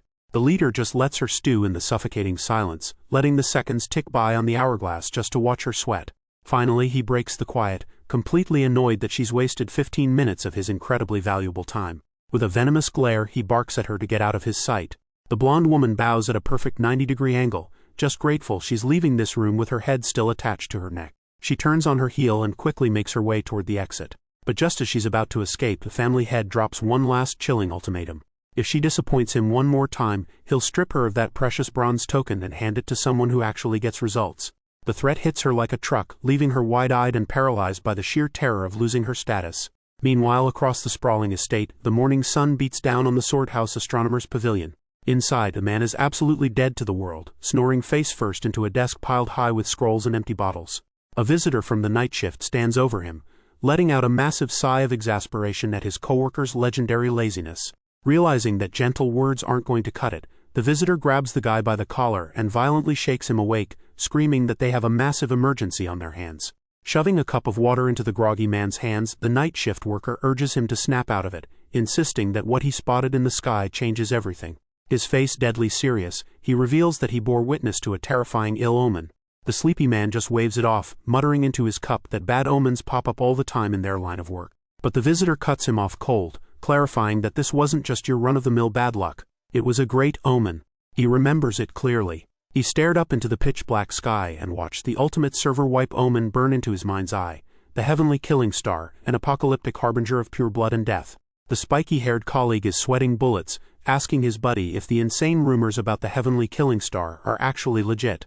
Once, long before any of this, the legend spoke of a shadowy figure standing atop a mountain of corpses, a harbinger of absolute slaughter bathed in a terrifying purple aura. Back in the present, the spiky-haired guy slumps into his seat, realizing that if this walking extinction event is actually real, they are all astronomically cooked. His top-knot colleague grabs his head in sheer panic, desperately suggesting they kick this massive red flag up the corporate ladder to their superiors. But his buddy just laughs off the copium, pointing out that nobody in management is going to believe a literal ghost story in this day and age. Grasping at straws, the top-knot guy begs to at least drop the intel on their institution's chief supervisor. Spiky shoots that down too, brutally noting that their boss is basically the most powerless paper pusher in the entire Sword House. The comic cuts to that exact powerless supervisor. Our boy Yin So-yun looking completely unbothered as he stands quietly in the courtyard. Meanwhile, out in a quiet rocky village under the cover of night, a crowd of anxious locals is huddled up around a ragged barefoot elder, sitting under a makeshift canopy. An impatient villager starts demanding answers, only to get shushed by a headband-wearing local who warns him not to break old man Umek's deep concentration. The blindfolded elder just sits there in dead silence, tuning out the noise as his mind reaches into the unseen. He mutters about a pitch-black sky, claiming the sun itself has been swallowed whole. Suddenly the old man violently flinches, struck by a realization that chills him to the bone. He leaps to his feet in absolute shock. Throwing his arms to the sky, old man Umek screams that the master of dark heaven has finally arrived. He rants about the awakening of an ancient scripture, prophesying a demon rising to devour the darkness and make the heavens tremble. The crowd just stares in stunned silence as his booming voice declares the descent of a punisher from the abyss. He preaches that the starving and the destitute should rejoice at this dark savior's arrival. Breaking into a manic, ecstatic dance, the elder celebrates the coming of the venerable one of dark heaven, a force ready to strike down the wicked with black lightning in place of an indifferent god. The locals just exchange awkward glances, brushing off the wild prophecy as the sad ramblings of a senile old man. But Umek couldn't care less, cackling like an absolute madman as he sprints toward the village gates to welcome his true master. A terrifying vision flashes on screen, an avatar of vengeance in a monstrous white bone mask radiating purple lightning, an inescapable agent of heavenly punishment. The comic cuts to the Hyonul Pavilion, where C is currently marveling at the fact that the Black Bone sect is facing total annihilation after just 2 days. Sitting at her desk, C pieces together the crucial detail of the underworld gossip. The slaughtering demon wears a white mask. A flashback hits her. Back then she had seen that exact same terrifying mask with her own 2 eyes. Turning to her dark-haired guard, Gyu, she asks for her professional take on the matter. Gyu just blinks, completely lost on what her boss is actually asking. Clarifying her question, the pavilion master asks for an assessment of our hero, prompting the guard to casually refer to him as the Swordless One. C shoots her a withering glare, snapping at her to drop the disrespectful nickname immediately. Apologizing, Gyu notes that my guy definitely didn't give off the vibe of the pathetic failure the rumors paint him to be. C just sighs, begging her guard to never tell anyone he works for an elite information guild with intel that utterly vague. But the guard thoughtfully follows up, adding that our boy actually seemed surprisingly broad-minded and magnanimous. How does she know? Because Gyu casually admits to testing him by blasting him with pure killing intent, revealing that he didn't even flinch. C goes dead silent, the sheer recklessness of that confession slowly sinking in. The comic cuts to the exterior of the pavilion as the boss absolutely explodes, screaming at her subordinate for pulling a stunt that could have gotten them both killed. Still desperate for a read on the situation, C seeks out Jung-ah down in the kitchens. The maid pauses her work, immediately realizing her sister is prying into her new boss. The information broker tries to play it cool, claiming she just wants to know a little more about the man her sibling serves. Jung-ah completely stonewalls the interrogation, casually going back to chopping vegetables. C is a bit thrown, pointing out how fiercely the girl defended the eldest young master the last time they spoke. She gently asks if Jung-ah is feeling alright, and the maid smiles, assuring her she's perfectly fine. Her tone shifts as she advises her older sister that if she really wants answers, she needs to look the master in the eye herself. The comic cuts to exactly that, as hot tea is poured into a delicate cup. Our boy calmly plays host for his guests, casually asking Gyu to keep her killing intent in check so it doesn't ruin the flavor. The dark-haired guard cheerfully replies that her little test mission is over, leaving C completely bewildered.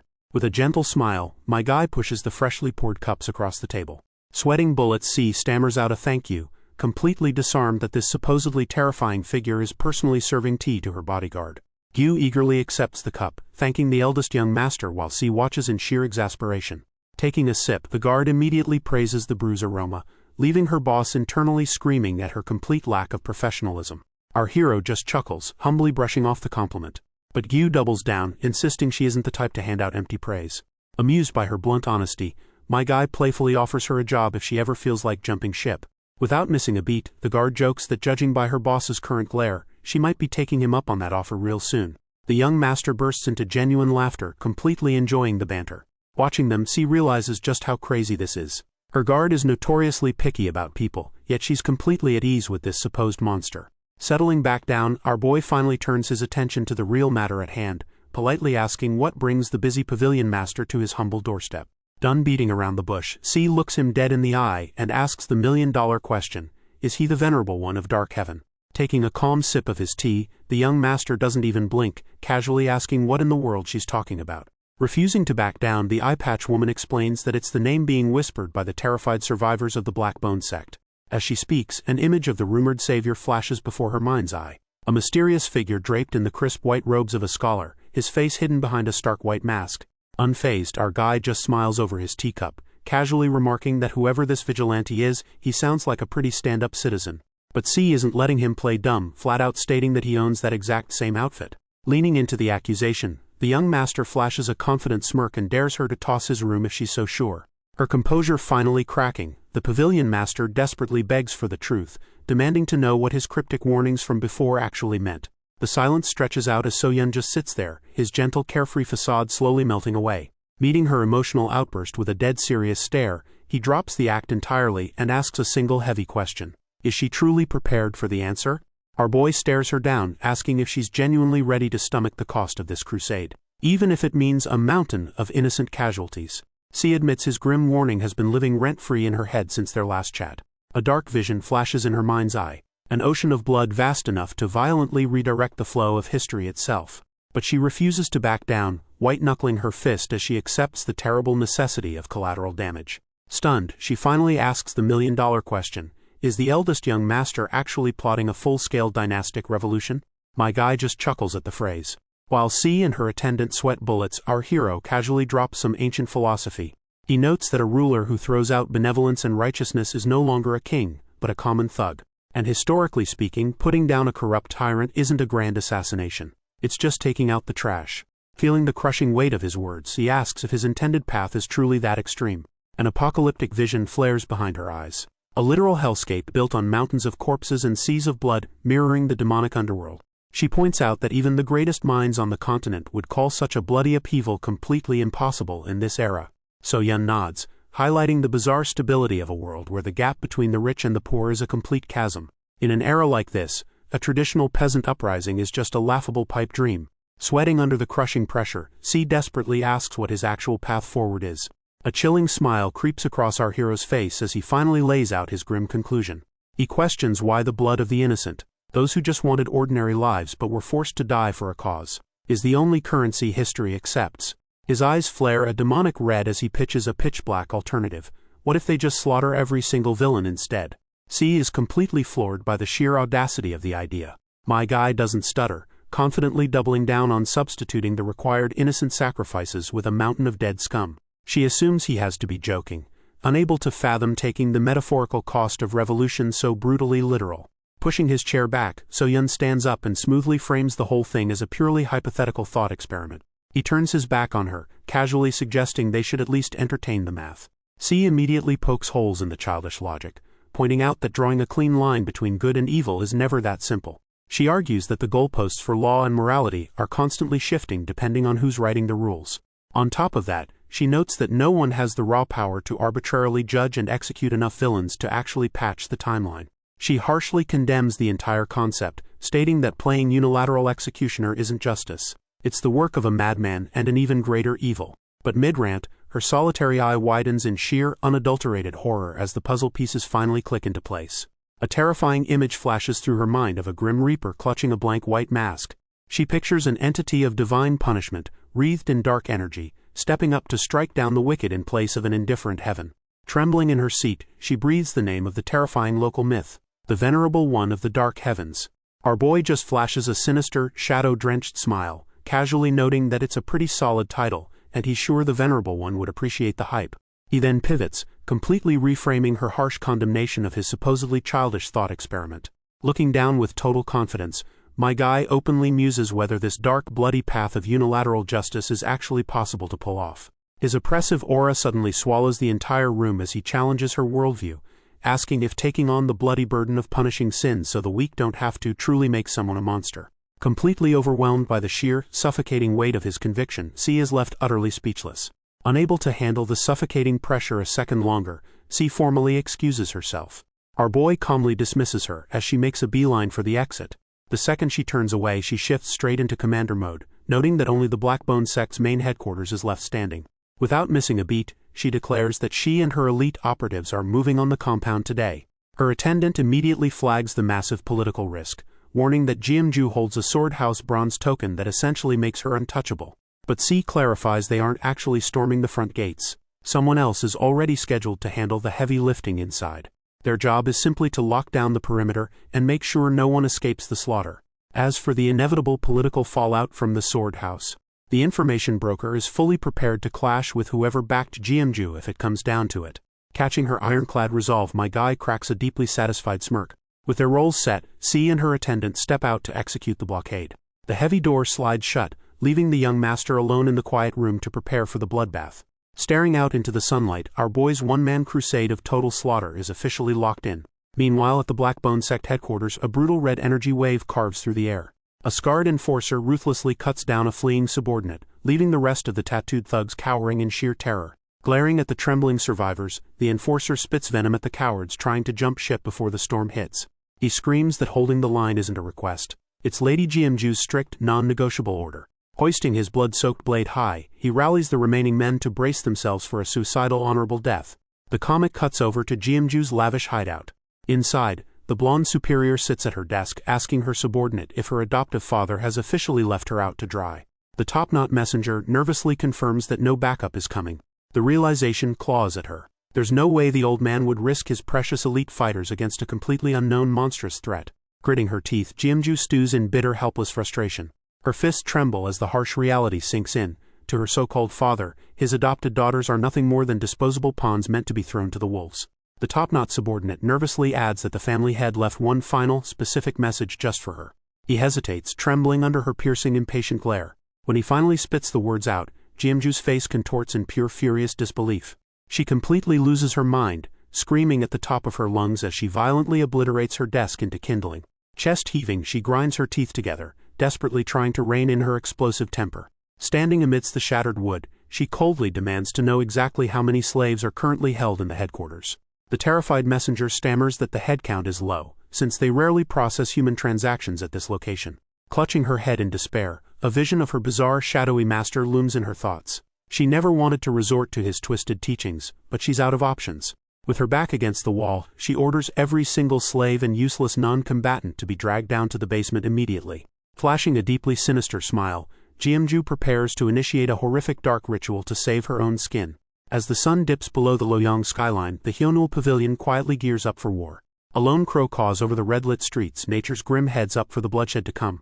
Down in the courtyard, sees elite masked guards hold their ground in absolute deadly silence. The squad leaders sound off, confirming the perimeter is completely clear of uninvited guests. Armed to the teeth with specialized claws and blades, these agents are just waiting for the green light. That ominous cawing keeps echoing overhead, laying down a seriously heavy atmosphere. Up top, rooftop lookouts keep their eyes peeled on the darkening surroundings. A quick, silent nod between the ground and the roof is all it takes to confirm the lockdown. A claw-wielding guard steps up to give the mustached commander the latest sitrep. The commander gives a curt nod, confirming that Squad 15 is officially in position. With a crisp, respectful bow, the scout locks in his final orders. And just like that, he leaps high into the evening sky, launching the operation. Across the rooftops, the masked guards move like shadows, leaping swiftly toward their targets. They stick the landing in perfect silence, locking down their forward positions. Meanwhile, up in the pavilion, a guard drops to one knee before C, confirming the civilian evacuation is officially complete. He adds that every single agent and collaborator is locked in and standing by. C coldly orders the entire force to hold the line and stay frosty. Standing tall, the pavilion master lays down the strict rules of engagement for the impending slaughter. The massive multi-tiered fortress stands dead silent against the bleeding sunset. Her expression completely unreadable, C just stares out at the horizon as she waits for the chaos to kick off. The heavy quiet is finally broken when Gyu asks if she's feeling anxious. She steps up right behind her, sharing the solemn weight of the moment. She admits that what she's feeling right now is a whole lot more complicated than simple pre-battle jitters. Pivoting the topic, she calls her attendant out for eavesdropping on her earlier chat with Yin So-yun, especially the part about a dark revolution. Though Gyu just groans and begs to be left out of the treason talk. She asks her point-blank what he really thinks of the eldest young master. Picturing our boy's smiling, mask-holding face in his mind's eye, Gyu admits the dude seems like a genuinely good person. Just an absolutely terrifying one. C confesses she doesn't have a single logical reason to trust our hero. It's purely a gut feeling. Unfazed, the masked attendant bows his head, vowing to follow his lady's heart wherever it leads. Grateful for the absolute loyalty, C places a reassuring hand on her guard's shoulder. She turns away, her resolve completely hardened for the bloodshed to come. Back then, See reflected on our guy's completely unhinged goal to continuously slaughter the wicked until the world changed. Imagining the Venerable One's suffocating dark aura in his mind's eye, See realized the monster might actually pull off the impossible. Meanwhile, over at the Blackbone sect's main headquarters, the assault officially kicks off. The heavily tattooed sect members scramble to draw their weapons, absolutely furious at the sudden intrusion. The skull-faced sect member spits a vicious curse at the attackers. But 3 of C's masked guards step out of the shadows, drawing their blades without a single ounce of fear. The tattooed meatheads start screaming at the intruders, demanding to know who the hell they think they are. Led by the scarred sect member, the Blackbone forces charge forward in a blind roaring rage. But C's vanguard is terrifyingly fast, stepping right into the scarred sect member's guard with a lightning-fast slash. The thug just looks down in sheer lagging confusion as his chest is completely laid open. He collapses in a literal fountain of blood, leaving the skull-faced sect member absolutely stunned. Without missing a single beat, the masked warrior steps forward to press the advantage. His blade flashes, carving right through the skull-faced sect member's chest before he can even blink. The Hyonul agents dash into the enemy ranks like an absolute blur of death. They drive their swords deep into the muscular thugs with ruthless surgical efficiency. From above, the street instantly turns into a slaughterhouse as C's forces carve a bloody path through the mob. Even the largest, most imposing sect members are getting cut down screaming. Realizing they're being completely massacred in close quarters, a surviving sect member desperately orders his men to fall back and clear the way for the rear guard. But the slaughter suddenly grinds to a halt as a heavy rhythmic rumbling shakes the cobblestones. One of the vanguard agents widens his eyes, bracing himself against the sound of heavy boots echoing like a war drum. Stepping out from the dust is a massive unit of heavily tattooed spearmen, locking together to form a literal wall of iron. Dozens of wicked spear tips gleam against the blood-red sky. The masked front line instantly realizes the brutal truth. They are completely outranged. High above the chaos, a scout urgently calls out to C on the command balcony. He reports that the Blackbone sect has not only deployed a spear phalanx, but they've completely emptied their main headquarters to reinforce the street. Without missing a beat, C orders her field commanders to scatter and deploy every last reserve unit to match the escalation. She smirks, noting how pathetically desperate the enemy must be to leave their own base wide open. But as her agents launch into the fray, Yu voices a very real concern. Dumping the reserves leaves their own command post dangerously short on manpower. C brushes it off, confidently predicting that the local martial artists will jump at the chance to kick the sect while it's down. Until Gyu drops the reality check, reminding her that Jeamju holds the sword house's bronze token. C freezes, a cold drop of sweat rolling down her cheek as the sheer weight of her massive political oversight finally crashes down on her. She awkwardly clears her throat, suddenly remembering her grand speech about taking full responsibility for this operation. Trying to save face, the pavilion master loudly declares that it doesn't matter. They've got the Venerable One of the Dark Heavens in their corner. If our boy is even half as cracked as the rumors say, she's fully planning to just get hard carried to victory. But before she can finish her copium-fueled thought, a deafening explosion absolutely obliterates the courtyard below. The sheer kinetic force of the blast launches C backward like a ragdoll. Time slows to a crawl as she floats through the air completely dazed while burning debris rips past her face. Thankfully, Gyu moves with lightning speed, snatching her master right out of the sky. She touches down safely, shielding her from the fallout and frantically checking to see if she took any damage. But as the smoke billows around them, the stoic attendant's eyes go wide with absolute terror. The burning architecture groans and collapses into a fiery heap, accompanied by a sickening manic laugh echoing from the wreckage. A towering fiery presence steps out of the inferno, radiating pure, unadulterated malice. C looks up, her visible eye shrinking in absolute horror as the smoke clears to reveal the monstrous blood-soaked silhouette of Jeamju. Stepping fully out of the flames, Jeamju reveals a body completely warped by whatever horrific blood ritual she pulled in that basement.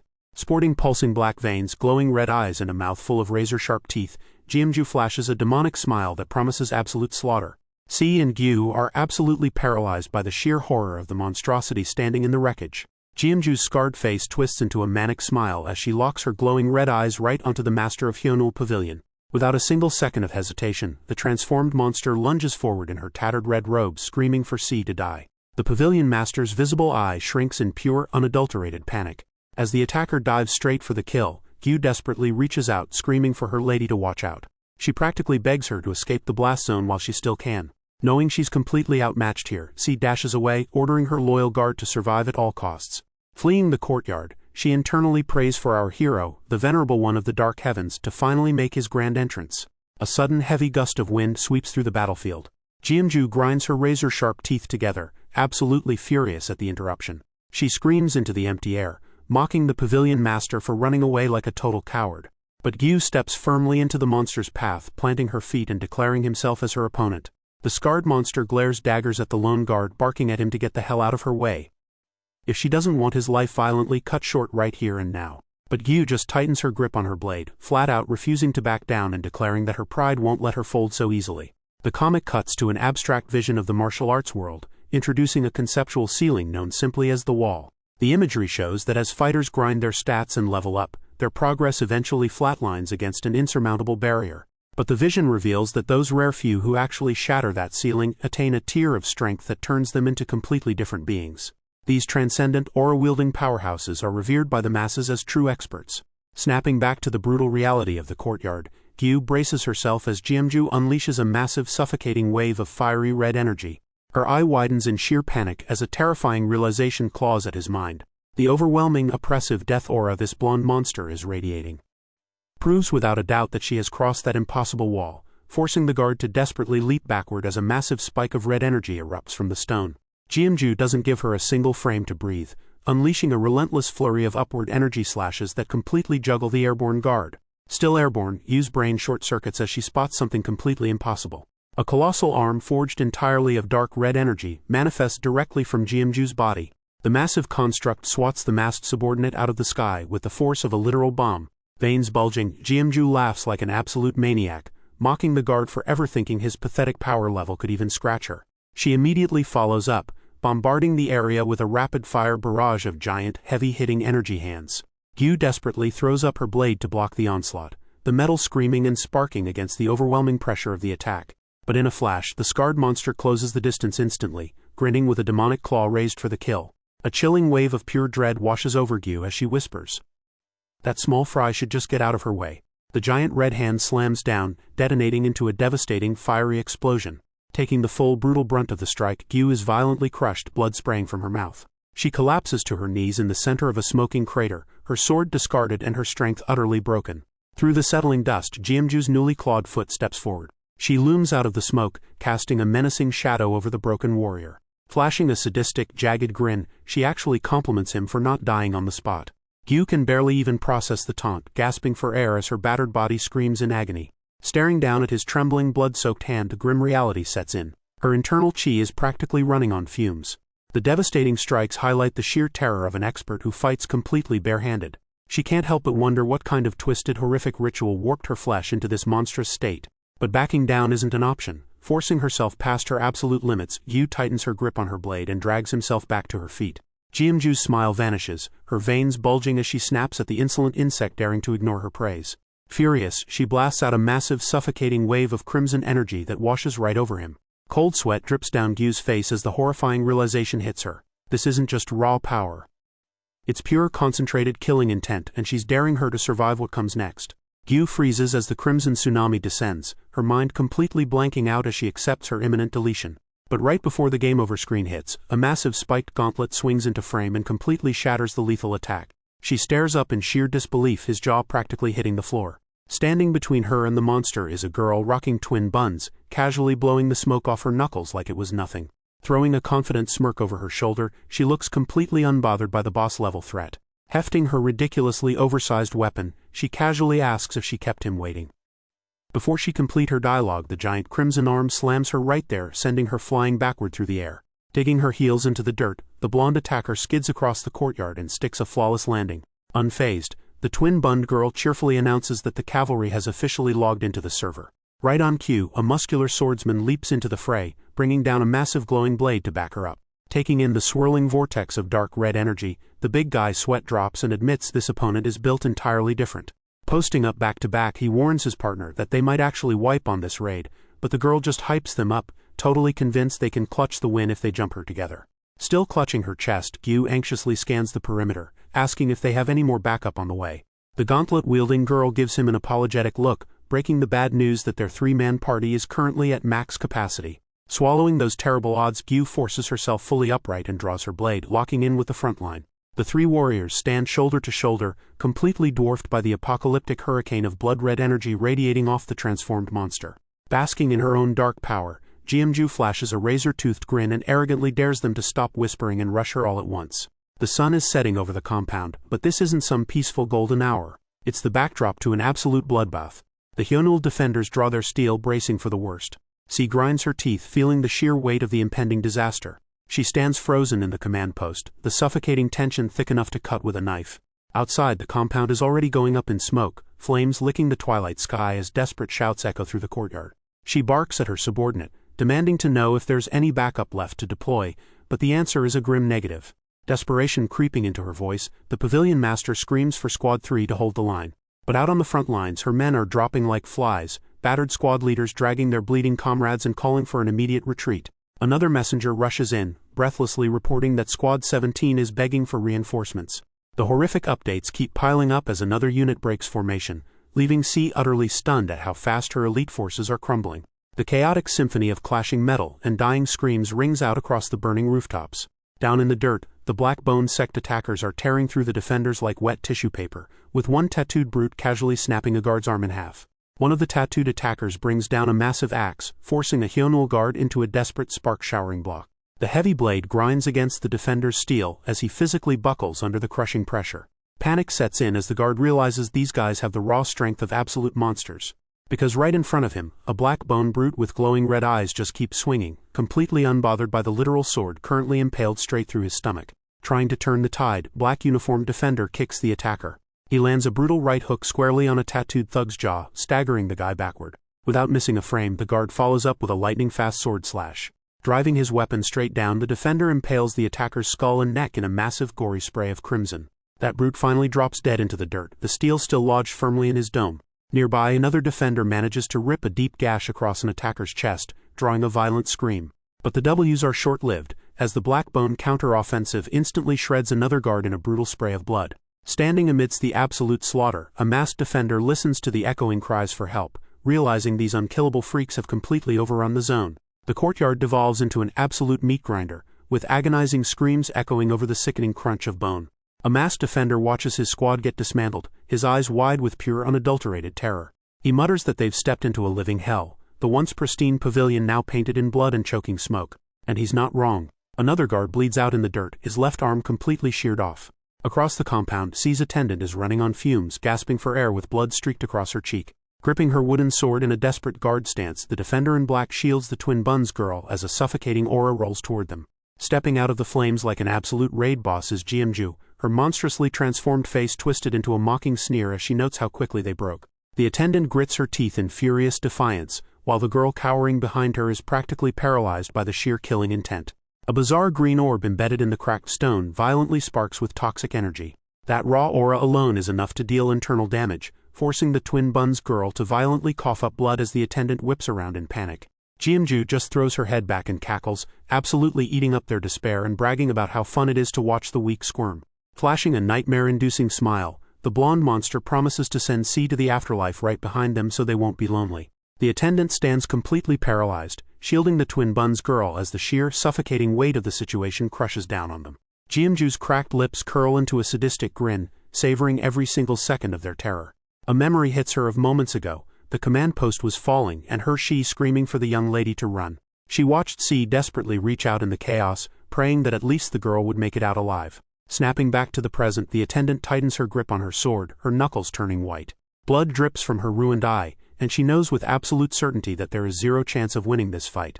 But even facing a transcendent monster, she refuses to back down, planting her feet to buy the girl just one more second of life. Jeam Jincheon just laughs at the pathetic display of bravery, gathering a swirling mass of dark red energy in her hand to end the charade. With a mocking command to go wait for their master in hell, the blonde enemy blasts a massive devastating wave of red energy straight at the attendant. Bathed in the blinding red light of her imminent death, the loyal guard doesn't even flinch, dedicating her final tragic thought to C. Elsewhere on the battlefield, C suddenly gasps, a sickening jolt of dread striking her right in the chest. She whips her head around, her instinct screaming that her loyal guards have just been wiped off the map. A catastrophic eruption of dark red energy obliterates the main building, blowing the roof sky high. The shockwave slams into C with crushing force, but before she can even process the loss, a sickening unnatural rumble shakes the very earth beneath her feet. All around her, the surviving Hyunul defenders freeze in absolute bewilderment as the setting sun is instantly snuffed out. The temperature plummets to a bone-chilling absolute zero, turning C's panicked breaths into clouds of white mist as an oppressive pitch-black night swallows the battlefield whole. The sudden eclipse is so jarring that it completely derails the chaotic skirmish, the green vest swordsman shoving his opponent back. Both sides of the bloody conflict grind to a dead halt, weapons lowering as every single tattooed attacker and masked guard gazes into the suffocating void above. Then a pristine white boot steps out of the abyss, treading upon swirling purple-tinged shadows that ooze like living ink. The entire Black Bone sect compound is instantly submerged in a terrifying demonic domain, rewriting reality itself into a nightmare landscape. The air grows so heavy it's hard to breathe, the sheer gravity of this monstrous presence pressing down on every soul present. High above the rooftops, a colossal glowing white mask materializes in the storm of dark energy, its narrow slit eyes glaring down with apocalyptic malice. As a hand casually brushes back a shock of transformed white hair, our boy's voice booms from the heavens, mockingly asking if they've been waiting for him. Hearing that familiar, terrifying tone, C flinches in shock, realizing that the venerable one of the dark heavens has finally descended to crash the party. Trembling under the crushing weight of his aura, C breaks into a cold sweat, barely able to stammer out a response. Bathed in a raging storm of purple energy, with one glowing eye piercing the darkness, our hero has officially taken the stage as the venerable one of the dark heavens. And the Blackbone sect is about to find out what true despair looks like.